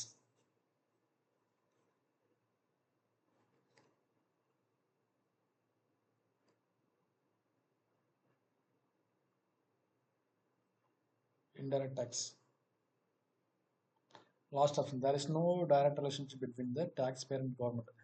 ஓகேவா, நீங்கள் என்ன பண்ணுறீங்க, சரவணா ஸ்டோர்ஸுக்கு பே பண்ணுறீங்க, அவன் தான் பே பண்ணுறான் கவர்மெண்ட்டுக்கு. ஓகேவா, அவன் மொத்தம் உங்களுக்கு கவர்மெண்ட் சம்மந்தமே இருக்காது. Okay, there is no direct relationship between the taxpayer and the government அப்படிங்கிற விஷயம். அடுத்து ஃபெடரல் ஃபார்ம் ஆஃப் கவர்மெண்ட்டில் யார் யார் இருப்பாங்க, ஜஸ்ட் அதுதான். ஸோ உங்களுக்கு டேக்ஸ் யாரெல்லாம் போட முடியும்னா government can only impose the tax. Government யாராக இருக்கலாம், ஸ்டேட் கவர்மெண்ட்டாக இருக்கலாம், சென்ட்ரல் கவர்மெண்ட்டாக இருக்கலாம். நம்ம ஊரில் வில்லேஜ் பஞ்சாயத்து தலைவர் இருக்கார் இல்லையா, கிராம தலைவர் இருக்கார் இல்லையா, ஊராட்சி தலைவர் இருக்கார் இல்லையா, அவரும் அத்தாரிட்டி தான். அப்படின்னு சொல்கிறாங்க. So state government, central government as well as local கவர்மெண்ட்டும் இதுக்கு சரியான ஆன்சர் தான். ஓகேங்களா, அதெல்லாம் சேர்ந்து நம்ம பண்ணுறாங்க டேக்ஸ் போட முடியும். Even the local government also have the right to tax. ஓகேங்களா, தெரிஞ்சுங்க. ஸோ தான் பேசிக்காக நம்ம பார்க்க வேண்டிய விஷயம். இவ்வளோ கொஸ்டின் தான் கேட்பாங்க. அதுபோல் பார்த்தீங்கன்னா ரிப்போ ரேட் எப்படி அதிகமாகுது குறையுதுலாம் கொஸ்டின் கேட்பாங்க. ஸோ ரிப்போ ரேட் ஏன் ஃபாலோ பண்ணுறாங்க, ரிவர்ஸ் ரிப்போ ஏன் ஃபாலோ பண்ணுறாங்க, சிஆர் அதுக்கு டேக்ஸ் இருக்கா இல்லையா, எஸ்எல்ஆர் டேக்ஸ் இருக்கான்னு இந்த மாதிரி கொஸ்டின்ஸ் கேட்டே இருப்பாங்க. பேசிக்காக பார்த்துங்க. அதே போல் அந்த ஒரு இப்போ நீங்கள் எக்ஸாம் எழுதுறீங்க இல்லையா, இந்த ஒரு பர்டிகுலர் இயரில் ஏதாவது ஒரு ஹியூஜ் டிஸ்இன்வெஸ்ட்மெண்ட் நடந்திருக்கு அப்படின்னா, அது சொல்ல முடியாது, என்எல்சி ஏர் இண்டியா சொல்ல முடியாது, அந்த மாதிரி பார்த்தீங்கன்னா இந்த வருஷம் ஏதாவது டிஸ்இன்வெஸ்ட் நடக்குதா அப்படின்னு பார்த்து அதையும் கொஸ்டின்ஸ் கேட்பாங்க. சரிங்களா, அந்த ஒரு பல்கான ப்ராப்பர்ட்டி சேல்ஸ் பண்ணுறாங்க. இப்போ நாளைக்கு என்ன பண்ணிட்டாங்கன்னா ஸ்டேட் பேங்க் ஆஃப் இந்தியா வந்து ப்ரைவேட் சேல்ஸ் பண்ணுறாங்கன்னு வச்சுக்கோங்க, அப்போ அதுக்கு பேர் ஹியூஜ் டிஸ்இன்வெஸ்ட்மெண்ட். ஓகேங்களா, அப்போ அந்த மாதிரி கொஸ்டின்ஸ்லாம் வந்து கண்டக்ட்ஸாக அப்டேட் பண்ணி கேட்பாங்க. ஓகே, பேசியாக தெரிஞ்சுக்கலாம். ஸோ நம்ம அடுத்து பார்க்குற விஷயம் பார்த்தீங்கன்னா ஃபினான்ஸ் கமிஷன் ஆஃப் இந்தியா அப்படிங்கிற விஷயம். ஓகேவா, ஃபினான்ஸ் கமிஷன் ஆஃப் இந்தியா. நம்ம ஆல்ரெடி பார்த்தீங்கன்னா பிளானிங் கமிஷன் ஆஃப் இந்தியாங்கிற விஷயத்தை பார்த்தோம். அதாவது 1950 பிளானிங் கமிஷன் ஆஃப் இந்தியா ஆரம்பிச்சு சரி நம்ம நாங்கள் 1951 ஒவ்வொரு 5 இயர்ஸ்க்கும் பிளான் போட்டாங்க பார்த்து முடித்தோம். பட் என்னாச்சு 2014 வந்து பிளானிங் கமிஷன் அபாலிஷ் பண்ணிட்டாங்க. அதுக்கு பதில் என்ன பண்ணிட்டாங்க, நிதி ஆயோக் அப்படிங்கிற விஷயத்தை லான்ச் பண்ணாங்க, பார்த்து முடித்தோம். ஓகேவா, இப்போ நம்ம அடுத்து பார்க்குற விஷயம் பார்த்தீங்கன்னா வந்து ஃபினான்ஸ் கமிஷனுங்கிற விஷயம். ஓகேவா, ஸோ இந்த ஃபினான்ஸ் கமிஷன் என்ன விஷயம் பார்த்தீங்கன்னா ஸ்டேட் கவர்மெண்ட்டுக்கும் சென்ட்ரல் கவர்மெண்ட்டுக்கும் நிறைய பிரச்சனை வந்துகிட்டே இருக்கும். ஓகேவா, ஸோ அப்போ என்ன பண்ணுறாங்கன்னு சொல்லுவாங்க, நம்ம டிஎம்கே ஸ்டாலின் சொல்லுவாருன்னா சொல்லுவாருன்னா ஆஸ் அ தமிழ்நாடு சிஎமாக சொல்கிறேன், கவர்மெண்ட் என்ன பண்ணுது, மத்திய அரசு தமிழகத்தை வஞ்சிக்கிறதுன்னு சொல்லுவார். நாங்கள் என்ன பண்ணுறோம், நாங்கள் 1000 ரூபா டேக்ஸ் கட்டுறோம் சென்ட்ரல் கவர்மெண்ட்டுக்கு, பட் அந்த டேக்ஸ் என்ன ஆகுது, எங்களுக்கு வந்து வெறும் 100 ரூபா திரும்பி வருதுன்னு பாரு. ஓகேவா, லாஸ்ட் டைம் என்ன சொல்லிட்டாங்கன்னா ஈவன் 1 ரூபி கூட கிளைம் ஆகலன்னு சொல்லிட்டாரு. ஓகேங்களா, உதயநிதி சொல்லிட்டு இருந்தாப்புல. ஓகே, ஆனால் அவங்க என்ன சொல்லுவாங்க பார்த்தீங்கன்னா அடுத்த விஷயமே, தமிழ்நாடு இவ்வளோ டேக்ஸ் கட்டி 1 ரூபா கிடைக்க மாட்டேங்குது, அட் த சேம் டைம் பீகார்ல வந்து டேக்ஸ் வேறு 30 ரூபா தான் கட்டுறான். ஆனால் பண்ணுறாங்க பீகாருக்கு 300 ரூபா தராங்கன்னு சொல்லுவாங்க. ஓகேவா? அப்போ ஒரு பெரிய கிளாஸ் கிரியேட் ஆகும் இல்லையா? இது பிஜேபி டிஎம்கே கிரியேட் பண்ணுறாங்களே, அப்படிலாம் கிடையாது. ஓகேவா? ஸோ என்ன விஷயம்னா, as per the law, as per the rules என்ன பண்ணுறாங்கன்னா, government of India following certain policies. அதுக்கு என்ன பண்ணுறாங்க? ஸோ இந்த ஒரு விஷயத்தில் வந்து நிர்மலா சீதாராமனா மோடியா வந்து எந்த ஒரு ஆக்ஷன் எடுக்க முடியாது. இதை ஃபுல்லாக ஃபாலோ பண்ணுறது யாருன்னா வந்து ஃபினான்ஸ் மினிஸ்டர் கமிஷன் தான் ஃபாலோ பண்ணுறாங்க. ஓகேவா? அதான் சொல்கிறாங்க. So the tax allocation between the central and state, அதுக்காக உருவாக்கப்படுற ஒரு கமிஷன் தான் ஃபினான்ஸ் கமிஷன். சொல்கிறாங்களே தமிழ்நாட்டுக்கு எவ்வளோ டேக்ஸ் கொடுக்கணும், ஓகே பீகாருக்கு எவ்வளோ தரணும் இருக்கு இல்லையா, அந்த ஒரு அலோகேஷன் பண்ணுறது தான் வந்து ஃபினான்ஸ் கமிஷன் ஃபாலோ பண்ணியிருக்காங்க. ரொம்ப சிம்பிள் லாஜிக் தாங்க. இப்போ நீங்கள் வந்து உங்கள் ஃபேமிலியில் நிறையா சம்பாதிக்கிறீங்க. நீங்கள் தான் உங்கள் ஃபேமிலியிலேருந்து 50,000 ரூபா சம்பாதிக்கிறீங்க. ஓகேவா? உங்கள் தம்பி ஸ்கூலுக்கு தான் போயிட்டு சம்பாதிக்கல, 1 ரூபா சம்பாதிக்கல தம்பி. ஆனால் நாளைக்கு என்னாச்சுன்னு பார்த்தீங்கன்னா, உங்கள் தம்பிக்கு சிம்பிளாக உடம்பு சரியில்லாமல் போயிடுச்சுன்னு வச்சுக்கோங்களேன். அப்போ என்ன அம்மா என்ன பண்ணுவாங்க, அந்த தம்பியை தான் விழுந்து கவனிப்பாங்க. பட் அவன் இது வரைக்கும் சம்பாதிக்கவே இல்லை, ஆனால் அவன் தான் கேர் பண்ணி காப்பாற்றுவாங்க. அதே போல தான். ஓகேவா? அப்போ நீங்கள் கோச்சக்கூடாது. என்னம்மா நான் இவ்வளோ சம்பாதிச்சாலும் எனக்கு கவனிக்க முடியும்னு சொல்லி கோச்சக்கூடாது. ஓகேவா? காரணம் என்னென்னா, உங்களை கேர் பண்ணாட்டியுமே உங்களுக்கு சமஸ்தானம் என்ன பண்ணுவீங்க, உங்கள் கையில் காசு இருக்கு, நீங்கள் சம்பாதிச்சுக்கிறீங்க, ஹோட்டலில் போய் சாப்பிட்ருவீங்க. ஓகேவா? உங்கள் தம்பியெல்லாம் அது முடியாது. ஓகேவா? அப்போ அம்மா வந்து தம்பி தான் கேர் பண்ணுவாங்க. அதே போல தான் என்னென்னா, ஸோ தமிழ்நாடு ஆல்ரெடி ஓரளவுக்கு சொஃபஸ்டிகேட்டடாக செல்ஃப் ஏர்ன்டு எக்கனாமியாக இருக்குது. ஓகேவா? நம்ம கவர்மெண்ட் வந்து டேக்ஸ் வசூல் பண்ணி சம்பாதிக்கணும் கிடையாது. கவர்மெண்ட் என்ன பண்ணுது, தமிழ்நாடே ரன் பண்ணுற அளவுக்கு தமிழ்நாடு கவர்மெண்ட்ல காசு இருக்குது, கேரளாட்ட காசு இருக்குது. ஓகேவா? நம்ம என்ன பண்ணலாம், self earned economy, self sufficient economy மாறிட்டோம் நம்ம. ஓகேவா? அப்புறம் பண்ணுறோம். அதனால தான் பார்த்தீங்கன்னா மோஸ்ட்லி சவுத் இந்தியாவுக்கு பெரும்பாலும் டேக்ஸ் கம்மியாக வரும், நார்த் இந்தியாவுக்கு டேக்ஸ் அதிகமாக வரும், நார்த் ஈஸ்ட் இந்தியா டேக்ஸ் ரொம்ப அதிகமாக வரும். ஓகே, காரணம் வந்து நார்த் ஈஸ்ட்லாம் ரெவன்யூ இல்லை. ஓகேவா? ஆனால் நம்ம கேர் பண்ண வேண்டிய வசதிகள் இருக்குது. நம்மகிட்ட எல்லா வசதி நம்ம எல்லாருமே சஃபிஷியண்டாக வாழ்ந்துட்டு இருக்கோம். பட் நார்த் இந்தியாவில் வந்து நார்த் ஈஸ்ட் இந்தியாவில் வந்து அந்தளவுக்கு ஃபெசிலிட்டிஸ் கிடையாது. என்ன பண்ணுறாங்க, அதை டெவலப் பண்ணுறதுக்கு அதிக ஃபண்ட் அலோகேட் பண்ணி தருவாங்க. ஓகேங்களா? அப்போ என்னன்னா சிம்பிளாக தெரிஞ்சுக்க வேண்டிய விஷயம், ஸோ ஃபினான்ஸ் கமிஷன் அப்படிங்கிறது it is exclusively made for sharing of taxation between the central and ஸ்டேட்டுங்கிறத முக்கியமான விஷயமா இருக்குது. ரொம்ப ரொம்ப முக்கியம் தெரிஞ்சுங்க. இது எப்படி கிரியேட் பண்ணியிருக்காங்க பார்த்தீங்கன்னா, ஆர்டிகிள் நம்பர் 280 படி கிரியேட் பண்ணியிருக்காங்க. நல்லா கவனிச்சணும். பாலிட்டியில் மட்டும்தான் ஆர்டிகல் கேட்பாங்க கிடையாது. இதெல்லாம் பார்த்தீங்கன்னா பாலிட்டிக் கான்ஸ்டியூஷனை பேஸ் பண்ணி உருவாக்கப்பட்ட இன்ஸ்டியூஷன்ஸ். என்ன சொல்லுவாங்கன்னா, so the president of India என்ன பண்ணலாம், they can create the finance commission as per the article 280. Okay, எப்படி கிரியேட் பண்ணுறாங்க, ஒவ்வொரு 5 வருஷத்துக்கு என்ன பண்ணுறாங்க, கிரியேட் பண்ணுறாங்க. அது தெரிஞ்சுங்க. ஸோ அதில் இன்னொரு விஷயம் பார்த்தீங்கன்னா வந்து, ஸோ இந்த ஃபினான்ஸ் கமிஷன் ஃபர்ஸ்ட் எப்போ ஆரம்பிச்சாங்க, 1951 ஆரம்பிச்சாங்க. Okay, finance commission of India ஆரம்பிக்கப்பட்ட ஆண்டு 1951. ஓகேங்களா? இது தெரிஞ்சுங்க. ஸோ வந்து ஸோ ஆர்டிகல் நம்பர் 280 படி இந்த ஒவ்வொரு 5 வருஷத்துக்கும் நம்மளுடைய நம்மளுடைய பிரசிடென்ட் வந்து இந்த ஃபினான்ஸ் கமிஷன் ஆரம்பிப்பார். ஓகேங்களா? அது பேசியாக தெரிஞ்சுக்கணும். இது முழுக்க ஸோ கவர்மெண்ட்டுக்கு டேக்ஸ் அலோகேட் பண்ணுறதுலாம் விஷயம் தான் அது. ஓகேங்களா? அதாவது திரும்ப கொடுத்துருப்பாங்க, வேற ஒன்றும் கிடையாது. ஸோ இது தெரிஞ்சுங்க. So president after the 2 years of commencement of. Okay, என்ன விஷயம் பார்த்தீங்கன்னா, இதுக்கு என்ன மீனிங் தெரியுமா, அதாவது ஃபினான்ஸ் கமிஷன் இன்னைக்கு ஆரம்பிச்சிட்டாங்க. ஓகேங்களா? ஸோ அதாவது இன்னைக்கு வந்து பிப்ரவரி 15, இன்னைக்கு தான் பண்ணுறேன் ஃபினான்ஸ் கமிஷனுங்கிற பேரும் நான் ஆரம்பிக்கிறேன். Ramasamy will become the finance minister announce பண்ணுறேன். ராமசாமிக்கு 5 வருஷம் ரூலிங் இருக்குது. அப்போ 2025 என்ன பண்ணலாம், அவர் 2030 வரைக்கும் ரூல் பண்ணலாம். ஓகேவா? பட் என்ன பண்ணுவோம் பார்த்தீங்கன்னா பிரசிடென்ட்டாக, so 2027 that means within 2 year or 3 year என்ன பண்ணணும்னா இன்னொருத்தர் அனௌன்ஸ் பண்ணுவேன், Kuppusamy will become the next finance commissioner announce பண்ணுவேன். ஓகேங்களா? இது எதுக்கு தெரியுமா, ஒரு சேஃபர் ஜோனாக இருக்கணுங்கிறதுக்காக. யோசிச்சு பாருங்க, இப்போ ராமசாமி என்ன பண்ணிட்டாரு, ஒரு 5 yearsக்கு ப்ராப்பராக பிளான் பண்ணிட்டு இருக்காரு. ஓகேவா? குப்புசாமி என்ன பண்ணுறாருன்னா அடுத்த 5 years கழிச்சு உள்ள வராருன்னு வச்சுக்கோங்க. அப்போ என்ன ஆகும், அந்த குப்புசாமி உள்ள வந்து 2030 உள்ள வந்து என்னென்ன பாலிசி போயிட்டுருக்குன்னு தெரிஞ்சுக்கிட்டு அதுக்கப்புறம் எக்ஸிக்யூட் பண்ணுறதுக்குள்ள ஒரு வருஷம் வீணாக போயிடும். ஓகே, ஏன்னா எல்லா ஸ்டேட்டையும் பார்க்கணும், எல்லா ஸ்டேட்டுக்கான பாலிசி ஃப்ரேம் பண்ணணும். அப்போ என்ன ஆகும், விஷயம் நடக்காது. அப்போ என்ன பண்ணுறாங்கன்னா, நம்ம ஊரில் லாரி டிரைவர் பார்த்துருக்கீங்களா, லாரி டிரைவர் ஒருத்தர் இருக்காருன்னா கூடவே கிளீனர் இருப்பார். கிளீனர் என்ன பண்ணுவார், கிளீனர் வந்து கூடவே இருந்துட்டு எல்லா தொழிலும் கற்றுக்குவார். அப்புறமா பார்த்தீங்கன்னா லாரி டிரைவர் இல்லாத சமயத்தில் கிளீனரே வண்டி ஓட்டிட்டு போயிட்டு இருப்பார். அதே போல தான். ஸோ ஒரு எக்ஸ்பர்டைஸ் வேணுங்கிறக்க என்ன பண்ணுவாங்கன்னா, ஸோ ஒரு ஃபினான்ஸ் கமிஷனர் அனௌன்ஸ் பண்ணி வித்தின் 2 year or 3 year என்ன பண்ணுவாங்க, அடுத்த ஃபினான்ஸ் கமிஷனர் வந்து ப்ராப்பராக அனௌன்ஸ் பண்ணி விட்டுருவாங்க. எதுக்காகனா 2 பேரும் சேர்ந்தே ட்ராவல் பண்ணுவாங்க, சேர்ந்தே வந்து பாலிசி ஃப்ரேம் பண்ணுவாங்க. ஓகே, ஸோ ஆனால் அத்தாரிட்டி இருக்கும். ஓகே. அப்புறம் என்ன பார்த்தீங்கன்னா வந்து கரண்ட் ஃபினான்ஸ் கமிஷனர் தான் வந்து ஃபுல் அத்தாரிட்டி இருப்பார். நெக்ஸ்ட் வரப்போகிறவர் வந்து சபார்டினேட் பண்ணி கூட போய் ட்ராவல் பண்ணிட்டு இருப்பார். எல்லா பாலிசியும் ஃப்ரேம் பண்ணிகிட்டே இருப்பாங்க. ஓகேவா? ஸோ அப்போ தான் அடுத்த ஃபினான்ஸ் கமிஷன் ரூல் வரும்போது என்னன்னா கரெக்டாக டேக் ஓவர் பண்ணி கொடுத்தா காசுலியாக இருக்கும். ஓகேங்களா? அதை தெரிஞ்சுங்க. ஸோ நம்ம இது இருக்கு இல்லையா, கவர்மெண்ட் ஆஃப் இந்தியா எலெக்ஷன் நடத்துறாங்க இல்லையா, மோடி வந்ததுக்கப்புறம் அடுத்த எலெக்ஷனுக்கு அப்புறம் தான் ராகுல் காந்தி உள்ள வருவார். அந்த மாதிரி கிடையாது. என்ன பண்ணுவாங்கன்னா மோடியும் இருப்பார், ராகுல் காந்தி இருப்பாங்க, சேர்ந்தே ட்ராவல் பண்ணுவாங்க. அப்படி போகிற விஷயம் தான் வந்து ஃபினான்ஸ் கமிஷன். ஸோ இதுக்கான ஆர்டிகல் நம்பர் வந்து ஆர்டிகல் நம்பர் 280. ஓகேங்களா? அப்போ ஃபினான்ஸ் பிரசிடென்ட் என்ன பண்ணுறாங்க, so president will create or announce the 2 years of commencement of the finance commission. என்ன பண்ணுறாரு, வித்தின் ஷார்ட் பீரியட்லேயே வந்து அடுத்த கமிஷன் யாரும் அனௌன்ஸ் பண்ணிடுவாங்க. ஓகேங்களா? அது தெரிஞ்சுங்க. அல்டிமேட் எய்ம் என்னன்னா வந்து distribution between the union and state government tax தான் வந்து பிரிச்சு தர போகிறாங்க. ஓகேவா? அதே போல் என்ன பண்ணுறாங்க கவர்மெண்ட் பார்த்தீங்கன்னா they want to govern the grants in aid. சில டைம் என்ன பண்ணுவாங்க கவர்மெண்ட்டுக்கு டேக்ஸ் மட்டும் இல்லாமல் சில டைம் வந்து பார்த்தீங்கன்னா சில எக்ஸ்ட்ரா ரெவன்யூ கொடுப்பாங்க. அது தமிழ்நாட்டில் வந்து காசு இல்லையா, தமிழ்நாட்டில் பார்த்தீங்கன்னா வந்து ஒரு ஃபெமன் வந்துருச்சு, தமிழ்நாட்டில் வந்து ஃப்ளட் வந்துருச்சு, என்ன பண்ணுவாங்கன்னா சில கவர்மெண்ட் என்ன பண்ணுவாங்க, they are providing some grants. ஓகேங்களா? அப்படி கொடுப்பாங்க. ஸோ அப்படின்னா டேக்ஸும் ஷேர் பண்ணி தராங்க, இந்த கிராண்ட்ஸும் ஷேர் பண்ணி தராங்க. ஓகேங்களா?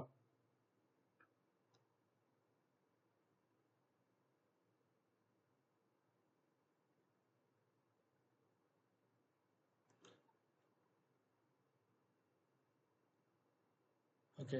ஸோ அடுத்த விஷயம் என்ன சொல்கிறாங்க பார்த்தீங்கன்னா வந்து உங்களுக்கு எவ்வளோ வைக்கிறாங்கன்னா பிரசிடென்ட் தான் வந்து இதை நாமினேட் பண்ண முடியும். ஸோ இது பேசிக்கான விஷயம். So president article number 280 tax sharing and providing of grant. ஓகேவா? அது மாதிரி தெரிஞ்சே வாங்க, வேறு ஒன்றுமே இருக்காது பெரும்பாலும். அதுதான் விஷயம், வேறு ஒன்றும் இருக்காது. பட் இங்கே கொடுத்துருக்காங்க பாருங்க, the president has to lay the recommendation made by the finance commission. Okay, என்ன பண்ணணும், அந்த பிரசிடென்ட் வந்து ஃபினான்ஸ் கமிஷன் ரெக்கமெண்டேஷனை பார்லிமெண்ட்டில் சப்மிட் பண்ணிவிட்டு அவர் சைன் பண்ணணும். புரியுதுங்களா? பிரசிடென்ட் என்ன பண்ணலாம், அவர் அந்த ஃபினான்ஸ் கமிஷன் கிரியேட் பண்ணலாம், அதில் சைன் பண்ணலாம், என்ஃபோர்ஸ் பண்ணலாம். பட் என்ன பண்ணணும், அதுக்கு முன்னாடி பார்த்தீங்கன்னா they want to give some explanation to the parliament. Okay, என்ன பண்ணணும், பார்லிமெண்ட்டில் 2 ஹவுஸ் இருக்காங்க இல்லையா, லோக்சபா ராஜ்யசபா இருக்காங்க இல்லையா, இந்த 2 ஹவுஸ்லேயும் என்ன பண்ணுவார், ப்ராப்பராக எக்ஸ்பிளைன் பண்ணிவிட்டு இந்த ஃபினான்ஸ் கமிஷன் ரெக்கமெண்டேஷன் என்ன பண்ணுறாங்க ஏற்றுக்கிறேன்னு சொல்லி அவர் அனௌன்ஸ் பண்ணணும், அதை வந்து டிக்ளேர் பண்ணணும். ஓகேங்களா? அதை கொடுத்துருக்காங்க. ஸோ வந்து இது ரொம்ப முக்கியமான விஷயம். அடுத்து ஃபினான்ஸ் சென்டரோட ஹிஸ்டாரிக்கலை பற்றி பார்த்தீங்கன்னா இது கொடுத்துருக்காங்க முக்கியம். So doctor BR Ambedkar, okay, அவர் தான் பண்ணியிருக்காரு பார்த்தீங்கன்னா ஃபர்ஸ்ட் இந்த ஃபினான்ஸ் கமிஷனை வந்து என்ன பண்ணியிருக்காரு, கிரியேட் பண்ணியிருக்காரு under the chairmanship of C Neogy. Question note பண்ணிங்க. So first finance commission chairman பார்த்தீங்கன்னா கேசி நியோகி. ஓகேங்களா? அது தெரிஞ்சுங்க. ஃபர்ஸ்ட் ஃபினான்ஸ் கமிஷன் சேர்மன் யாருன்னா கேசி நியோகி. யார் கிரியேட் பண்ணாங்க, அம்பேத்கர் கிரியேட் பண்ணாரு. ஓகேங்களா? இது பேசிக்கான விஷயம். அடுத்து ஃபினான்ஸ் கமிஷனில் வந்து ஹெட்டாக இருக்கிற யார் பார்த்தீங்கன்னா சேர்மன் சொல்லுவாங்க. ஓகேவா? அவர் கீழே பார்த்தீங்கன்னா 4 மெம்பர் இருக்காங்க. நம்ம ஆல்ரெடி வந்து இதில் பார்த்தோம். ஆர்பிஐயில் பார்த்தீங்கன்னா எப்படி இருப்பாங்கன்னா, ஆர்பிஐயில் வந்து கவர்னர் இருப்பார், 4 டெபுட்டி கவர்னர் இருப்பாங்க, 2 பேர் வந்து ஃப்ரம் த ஃபினான்ஸ் மினிஸ்டர், 4 பேர் ஃப்ரம் த லோக்கல் ஹெட் குவார்ட்டர்ஸ்னு பார்த்தோம். ஓகேங்களா? ஸோ இங்கே எப்படி தான் வந்து சேர்மன் தான் ஹெட்டாக இருக்கார் ஃபினான்ஸ் கமிஷனுக்கு. ஓகே, அதே போல் 4 மெம்பர் ஓகே இருப்பாங்க. அதே போல் என்ன பண்ணுறாங்க பார்த்தீங்கன்னா, ஸோ இந்த மெம்பர் என்ன பண்ணுறாங்க, லீகலாக குவாலிஃபை பண்ணுறாங்க. இங்கிறது பார்லிமெண்ட்டில் வந்து பார்லிமெண்ட் டிட்டர்மைன்ஸ் த குவாலிஃபிகேஷன். பார்லிமெண்ட் வந்து சில குவாலிஃபிகேஷன் வச்சுருக்காங்க. ஸோ 6 வருஷம் எக்ஸ்பீரியன்ஸ் இருக்கணும், 10 வருஷம் எக்ஸ்பீரியன்ஸ் குவாலிஃபிகேஷன் இருப்பாங்க. குவாலிஃபிகேஷன் எக்ஸ்பிளைன் பண்ணுறாங்க. So the parliament will fix the qualification, but as per the qualification the president of India nominate the persons. ஓகேங்களா? அப்போ தெரிஞ்சுங்க, பிரசிடென்ட் ஆஃப் இந்தியா தான் யாருன்னு நியமிக்கிறாரு, பட் அந்த ஆளுங்களுக்கான குவாலிஃபிகேஷன் ஃபிக்ஸ் பண்ணுறது யார், பார்லிமெண்ட் ஃபிக்ஸ் பண்ணுறாங்க. ஓகேங்களா? தெரிஞ்சுங்க. All the appointments can be maintained by the or created by the president of India, but at same time parliament determines the legal qualifications. தெளிவாக புரிஞ்சுக்கணும். அப்படியே கேட்பாங்க. நம்ம ஸ்டூடெண்ட்ஸ் பண்ணுற பெரும்பாலும் இந்த மிஸ்டேக் இதுதான். ஸோ பிரசிடென்ட் ஆஃப் இந்தியா தான் வந்து ஃபினான்ஸ் கமிஷனர் நியமிக்கிறாரு, அதை மட்டும் மைண்டில் வச்சுக்குவாங்க, டிக் பண்ணிட்டு போயிட்டே இருப்பாங்க. பட் என்ன விஷயம், அவங்களுக்கான ரூல்ஸை ஃப்ரேம் பண்ணுறது யாருன்னா பார்லிமெண்ட்டு. அந்த ரூல்ஸ் எல்லாம் ஃபுல்ஃபில் ஆகாத பார்த்துட்டு ஒருத்தர் நாமினேட் பண்ணுறது யாருன்னா பிரசிடென்ட் ஆஃப் இந்தியா. ஓகேங்களா? இந்த மாதிரி சின்ன சின்ன விஷயங்கள்லாம் வந்து நம்ம மக்கள் மிக்ஸ் பண்ணுவாங்க, தெளிவாக பார்த்துங்க. ஓகேவா? ஸோ ஃபங்க்ஷன்ஸ் ஆல்ரெடி பார்த்து என்ன பண்ணுறாங்க, ஸோ சென்ட்ரல் கவர்மெண்ட்டுக்கும் ஸ்டேட் கவர்மெண்ட்டுக்கும் டேக்ஸை ஷேர் பண்ணுறாங்க, இந்த கிராண்ட் ரைட் பண்ணி தராங்க. ஓகேங்களா? ஸோ ஆல்ரெடி சொன்ன சொல்லியிருப்பாங்க, அது கிடையாது. ஸோ இது இங்கே இருக்கிறத பார்த்துங்க. இதில் கொஸ்டின்ஸ் எப்படி கேட்குறாங்கன்னா, இதான் பாலிசி. ஓகேவா? இங்கே கடைசியாக ஒரு விஷயம் இருக்குல்ல, இப்போ வந்து ஆக்சுவலாக 16th ஃபினான்ஸ் கமிஷன் போயிட்டுருக்கு. 16th 16வது கமிஷன் போயிட்டுருக்கு. அதுக்கு யாருன்னு பார்த்தீங்கன்னா டாக்டர் அரவிந்த் பணக்காரியா. அவர் இப்போதைக்கு 16th ஃபினான்ஸ் கமிஷனோட சேர்மனாக இருக்காரு. ஓகேங்களா, தெரிஞ்சுங்க. ஸோ இதில் எல்லாமே படிக்கணும்னா எல்லாமே முக்கியம் கிடையாது. ஃபர்ஸ்ட்டு 3 கடைசி 3 தெளிவாக படிச்சுங்க. ஓகேங்களா, ஃபர்ஸ்ட் 3 யாருன்னு பார்த்தீங்கன்னா கேசி நியோகி. அந்த இயர் முதற்கொண்டு படிச்சுங்க, அப்படியே கொஸ்டின் கேட்பாங்க சம்டைம். ஓகேங்களா, அப்போ மேட்ச் ஆஃப் மாதிரி கேட்பாங்க. கேசி நியோகி 1952 to 57. செகண்ட் யாருன்னு பார்த்தீங்கன்னா கே சந்தானம். ஓகேவா, 57 to 62. அடுத்து பார்த்தீங்கன்னா தேர்ட் கமிஷன் வந்து ஏகே சந்தா 62 to 66. ஃபோர்த்து பார்த்தீங்கன்னா பிவி ராஜமன்னார் 66 to 69. ஓகேங்களா, இந்த 4 கொஸ்டின் தெளிவாக பார்த்துங்க. ஓகேவா, கேசி நியோகி, சந்தானம், சந்தா, ராஜமன்னர், இந்த 4 பார்த்து 4க்கான இயரும் பார்த்துங்க. அடுத்து கடைசியில இருந்து பார்த்தீங்கன்னா 14 யாருன்னு பார்த்தீங்கன்னா ஒய்வி ரெட்டி. ஓகே, 14 வந்து ஒய்வி ரெட்டி 2015 to 20. ஓகேவா, அடுத்து 15வது யாருன்னு பார்த்தீங்கன்னா என்கே சிங் இருந்தாரு. ஓகேவா, யாருன்னா 2020 to 26 வரைக்கும் இருந்தாரு என்கே சிங். இப்போ 16 யாருன்னா அரவிந்த் பணக்காரியா. ஓகேவா, அரவிந்த் பணக்காரியா பார்த்தீங்கன்னா இப்போ இருக்கக்கூடிய ஃபினான்ஸ் கமிஷன் சேர்மன். ஓகேவா, யாருன்னா 2026 பொறுப்பேற்றிருக்காரு. 2030 வரைக்கும் ஒரு ரூலிங்ல இருப்பாரு. ஓகேங்களா, ஸோ ஃபர்ஸ்ட் 4 தெரிஞ்சுங்க, ராஜமார் வரைக்கும். கடைசி 3 தெரிஞ்சுங்க. ஸோ ஒய்வி ரெட்டி, என்கே சிங், அதே போல் அரவிந்த் பணக்காரியா. ஓகேங்களா, இது ரொம்ப பேசிக்கான கொஸ்டின்ஸ், அப்படியே கேட்பாங்க எல்லாமே. ஓகே, ஸோ மொத்தம் பார்த்தீங்கன்னா ஆர்டிகல் நம்பர் 280 படி president of India only nominate the finance commission, but the qualifications can be prepared or determined by parliament of India. ஓகேவா, ஸோ இந்த ஃபினான்ஸ் கமிஷனோட அல்டிமேட் எய்மே பார்த்தீங்கன்னா வந்து சென்ட்ரலுக்கும் ஸ்டேட்டுக்கும் இடையில வந்து ஷேர் பண்ணி தரது, டாக்ஸேஷனை ஷேர் பண்ணுறது, கிராண்ட்ஸ் எடுத்து தரது. ஓகேவா, இதை பெயிண்ட் பண்ணுறதா இருந்தால் finance commission of India. So அடுத்து கொடுத்துருக்காங்க பாருங்க, சில கொஸ்டின்ஸ் கேட்டிருக்காங்க. என்னன்னா which is true for the finance commission. ஓகேவா, என்னன்னா ஃபர்ஸ்ட் ஃபினான்ஸ் கமிஷன் வந்து கிரியேட் பண்ணப்பட்ட வருஷம் 1951. ஓகேவா, அடுத்த விஷயம் என்னது, it is constituted under article number 280. YV Reddy 14வது ஃபினான்ஸ் கமிஷனுக்கு சேர்மன். ஓகேவா, under all these above. Okay, எதுங்க கரெக்ட் இதில்?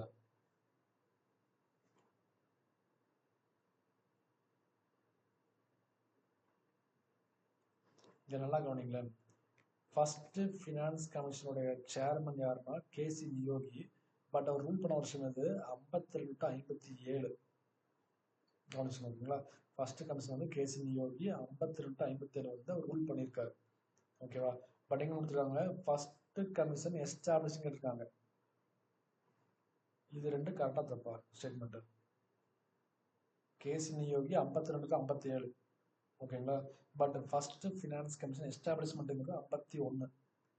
இது ரெண்டு சரியா தப்பா?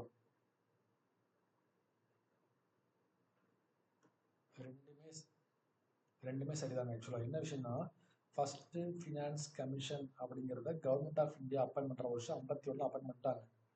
ஓகேவா, பட் அவர் அஃபிஷியலாக பொறுப்பேற்றுக்கிறது 52. அதாவது என்ன பண்ணிட்டீங்க, 51லயே வீடு கட்டிட்டீங்க. ஓகேவா, ஆனால் நீ குடி போகிறது 52ல். இப்போ அப்படியே என்ன பண்ணியிருக்காங்கன்னா ஃபினான்ஸ் கமிஷனுங்கிற விஷயத்த, அந்த ஸ்ட்ரக்சரை, அந்த ஆஃபீஸை, அந்த ஒரு ஃப்ரேம் ஒர்க்கை வந்து 51லயே கிரியேட் பண்ணிட்டாங்க. பட் நியோகி எப்போ பொறுப்பேற்றுக்கிறாரு, 52 தான் பொறுப்பேற்றுக்கிறாரு. ஓகேங்களா, ஸோ அதனால் வந்து ஆஸ் பர் த கண்டிஷன் படி இது ரெண்டுமே சரியான ஸ்டேட்மெண்ட் தான். கவனிச்சுங்க. இங்கே என்ன கொடுத்துருக்காங்க அப்படிங்கிறேன். ஸோ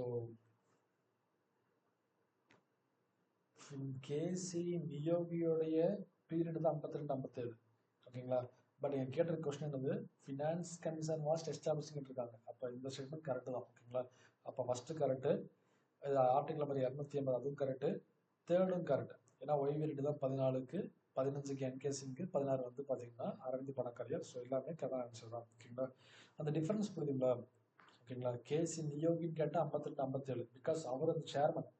பட் அதுக்கு முன்னாடியே அந்த ஸ்ட்ரக்சர் ஃப்ரேம் பண்ணிட்டாங்க. ஓகேங்களா, அது தெரிஞ்சுங்க. ஸோ நீங்கள் வீடு கட்டுறது 51ல், குடி போகிறது 52ல். ஓகே, அந்த மாதிரி விஷயம் அது. இந்த மாதிரி சின்ன சின்ன டைம்ஸை வந்து அண்டர்ஸ்டாண்ட் பண்ணிட்டீங்களே வந்து கண்டிப்பாக நம்ம எக்ஸாம்ஸ் வந்து சின்ன சின்ன மிஸ்டேக் பண்ணாமல் அவாய்ட் பண்ணிக்க முடியும். ஓகேங்களா, ஸோ அது தப்பு இல்லை. எப்பயுமே ஒரு சின்ன சின்ன மிஸ்டேக் பண்ணால் தான் என்ன ஆகும், நமக்கு அதை ரெக்டிஃபை பண்ண முடியும். ஓகேங்களா, அது தெரிஞ்சுங்க. ஸோ அடுத்து ஹூ கண்டக்ட்ஸ் த பப்ளிக் டெப்ட் operations of government of India. Okay, அதாவது பப்ளிக் டெப்ட் ஆப்ரேஷன்ங்கிற ஒரு பாலிசியை சர்வே யார் எடுக்கிறாங்க பார்த்தீங்கன்னா, நோட் பண்ணிங்க. ஃபர்ஸ்ட் ஆப்ஷன் இருக்கு இல்லையா, இந்த கண்ட்ரோலர் ஆஃப் கேபிட்டல் இஷ்யூஷன் இருக்கு இல்லையா, அவங்க என்ன பண்ணுறாங்க, பப்ளிக் டெப்ட் சர்வே அப்படிங்கிற ஆப்ரேஷன் வந்து மெயின்டைன் பண்ணுறாங்க. So first option the controller of capital issues அப்படிங்கிறத மெயின்டைன் பண்ணிட்டு இருக்காங்க. ஓகேவா, எனக்கு கெஸ் பண்ண முடியும். ஓகே, எப்படின்னா மினிஸ்ட்ரி ஆஃப் ஃபினான்ஸ் பற்றி படித்தோம். அப்போ இந்த ஒரு வார்த்தையை படிக்கவே இல்லை நம்ம கடைசி வரைக்கும். ஓகேவா? ரிசர்வ் பேங்க் படித்தோம், அங்கேயும் இந்த வார்த்தை படிக்கல. State Bank of India maintain பண்ணவே முடியாது, குட்டி பேங்க் ஆகலாம். ஓகேவா? அப்படின்னா யார் ஃபாலோ பண்ணுறாங்கன்னா கண்ட்ரோலர் ஆஃப் கேபிட்டல் யூஸஸை ஃபாலோ பண்ணிட்டு இருக்காங்க. அடுத்து federal finance deals with. So நம்ம தெரியும் ஆல்ரெடி ஃபெடரல் ஃபினான்ஸ்னாலே ஒரு சென்ட்ரல் கவர்மெண்ட். ஓகேங்களா? அப்போ கண்டிப்பாக இருக்கும் சென்ட்ரல் ஸ்டேட் ஃபினான்ஸை வந்து படிக்கிறாங்கன்னு அர்த்தம். ஓகேவா? அடுத்து fiscal deficit in the union budget means.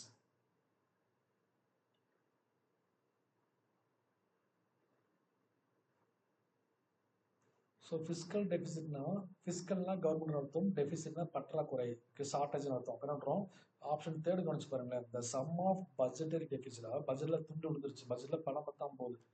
And the net increase இந்த இன்டர் அண்ட் எக்ஸ்டர்னல் பாரன்ஸ் பண்ணுறோம், நம்ம கடன் வாங்கிட்டே இருக்கும். ஓகேவா? அப்போ என்னாச்சு, பட்ஜெட்டில் ஆல்ரெடி வந்து பார்த்தீங்கன்னா ஷார்டேஜாக இருக்குது, அது மாதிரி மட்டும் நம்ம எக்ஸ்ட்ரா பாரோயிங் வாங்கிட்டே இருக்கும் இல்லையா? ஸோ இதெல்லாம் சேர்ந்து பேர் தான் வந்து ஃபிஸ்கல் டெபிசிட்னு சொல்கிறாங்க. ஓகேவா? இது பேசிக்கான விஷயம். ஜஸ்ட் இந்த கான்செப்ட்லாம் உங்களுக்கு புரியும், பட் வந்து டேர்ம் வைஸாக பார்க்கும்போது கொஞ்சம் திரும்ப திரும்ப படித்தா கரெக்டாக இருக்கும். அடுத்து பாருங்கள், finance commission of India established by article number 280. Okay, அது முடிஞ்சது. Name the person who held the finance portfolio thrice. ஓகேவா?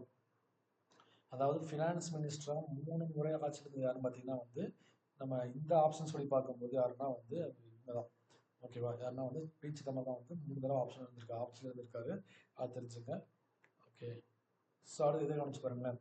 With reference to finance commission of India. Okay, which are the following statement is correct? அப்படியே பார்த்து answer பண்ணலாம்.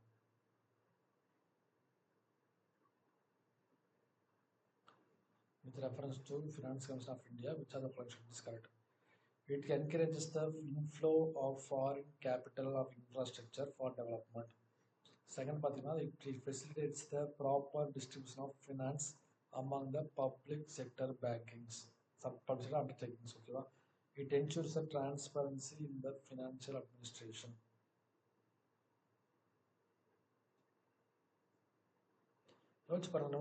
Finance கமிஷன்ங்கிற வார்த்தை படித்தோம். It can distribute the sharing between the central and state government படித்தோம். But இங்கே கொடுத்துருக்கான் ப்ராப்பர் டிஸ்ட்ரிபியூஷனை கொடுத்துருக்கான், but among the public sector கொடுத்துருக்கான். பட் எதுக்கு? அமாங் த சென்ட்ரல் ஸ்டேட்டுக்கு தான். அப்போ இந்த ஆப்ஷன் கண்டிப்பாக வராது. ஓகே, பட் இப்போ நம்ம ப்ராப்பர் டிஸ்ட்ரிபியூஷன் பார்த்தோன்னா டிக் பண்ணிட்டு இருக்கோம், பட் தப்பு. ஏன்னா ப்ராப்பர் டிஸ்ட்ரிபியூஷனுங்கிறது சென்ட்ரலுக்கும் ஸ்டேட் கவர்மெண்ட் நடக்க வேண்டிய விஷயம். என்ன இருக்காங்க, பப்ளிக் செக்டர் கொடுத்துருக்காங்க. ஸோ அந்த ஆப்ஷன் தப்பு. ஓகேங்களா? அடுத்த விஷயம் என்ன, ஸோ டிரான்ஸ்பரன்சி தான் கொடுக்கலாம், அதெல்லாம் பற்றி படிக்கவே இல்லை நான். ஓகேவா? அதே மாதிரி பார்த்தீங்கன்னா it's provides of capital inform கொடுத்துருக்காங்க, அதுவும் கிடையாது. ஓகேங்களா? அப்போ மொத்தம் பார்த்தீங்கன்னா ஃபினான்ஸ் அல்டிமேட் எய்ம் என்ன விஷயம்னா, ஸோ சென்ட்ரலுக்கும் ஸ்டேட் கவர்மெண்ட் வந்து ஃபினான்ஸ் அலோகேட் பண்ணி தரணும், டேக்ஸ் அலோகேட் பண்ணி தரணும், அதே போல் கிராண்ட் எடுத்து தரணும் படித்தோம். மற்றபடி எந்த விஷயத்தை படிக்கல நம்ம. அப்போ இந்த 3 ஆப்ஷனே தப்பு. நல்லா அப்போ தான் வந்து சரியான ஆன்சர் இருக்கு. ஓகேவா? அடுத்து, which of the following is or among the noticeable feature of recommendation of the 13th Finance Commission? ஓகேவா? ஸோ இது ஆக்சுவலாக 13th Finance Commission இருந்துச்சு. இந்த மாதிரி உங்களுக்கு கொஸ்டின்ஸ் கேட்பாங்க. ஸோ 16th Finance Commission சொல்லக்கூடிய அல்டிமேட் ரெக்கமெண்டேஷன் கொடுத்துருப்பாங்க. ஓகேங்களா? ஆக்சுவலாக 16th Finance Commission இப்போ தான் பொறுப்பேற்றிருக்காங்க. ஆனால் ரெக்கமெண்டேஷன்ஸ் போக அனௌன்ஸ் பண்ணுவாங்க. ஓகேங்களா? ப்ராப்பரான என்ஃபோர்ஸ்மெண்ட் பண்ணிட்டு ஸோ அனௌன்ஸ் பண்ணுவாங்க. அதை நீங்கள் தெரிஞ்சுக்கலாம். இப்போதைக்கு தெரிஞ்சு வச்சுக்கோங்க. ஸோ ஒரு ஃபினான்ஸ் கமிஷனோட ரிப்போர்ட்டையும் கேட்பாங்க இந்த மாதிரி தான்.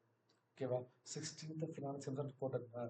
ஓகேவா? 16th ஃபினான்ஸ் கமிஷனோட நாமினேஷன் யார், இந்த மாதிரி கொஸ்டின்ஸ் கேட்பாங்க. அப்போ என்ன பண்ணுவோம், நீங்கள் கண்டபஸ் வரும்போது அந்த 16th ஃபினான்ஸ் கமிஷனுடைய ரெக்கமெண்டேஷன் தெளிவாக படிச்சுக்கணும் அப்படிங்கிற டாபிக் இல்லை. ஓகேங்களா? ஃபைன். கிளாஸ் டவுட் இருக்குங்களா?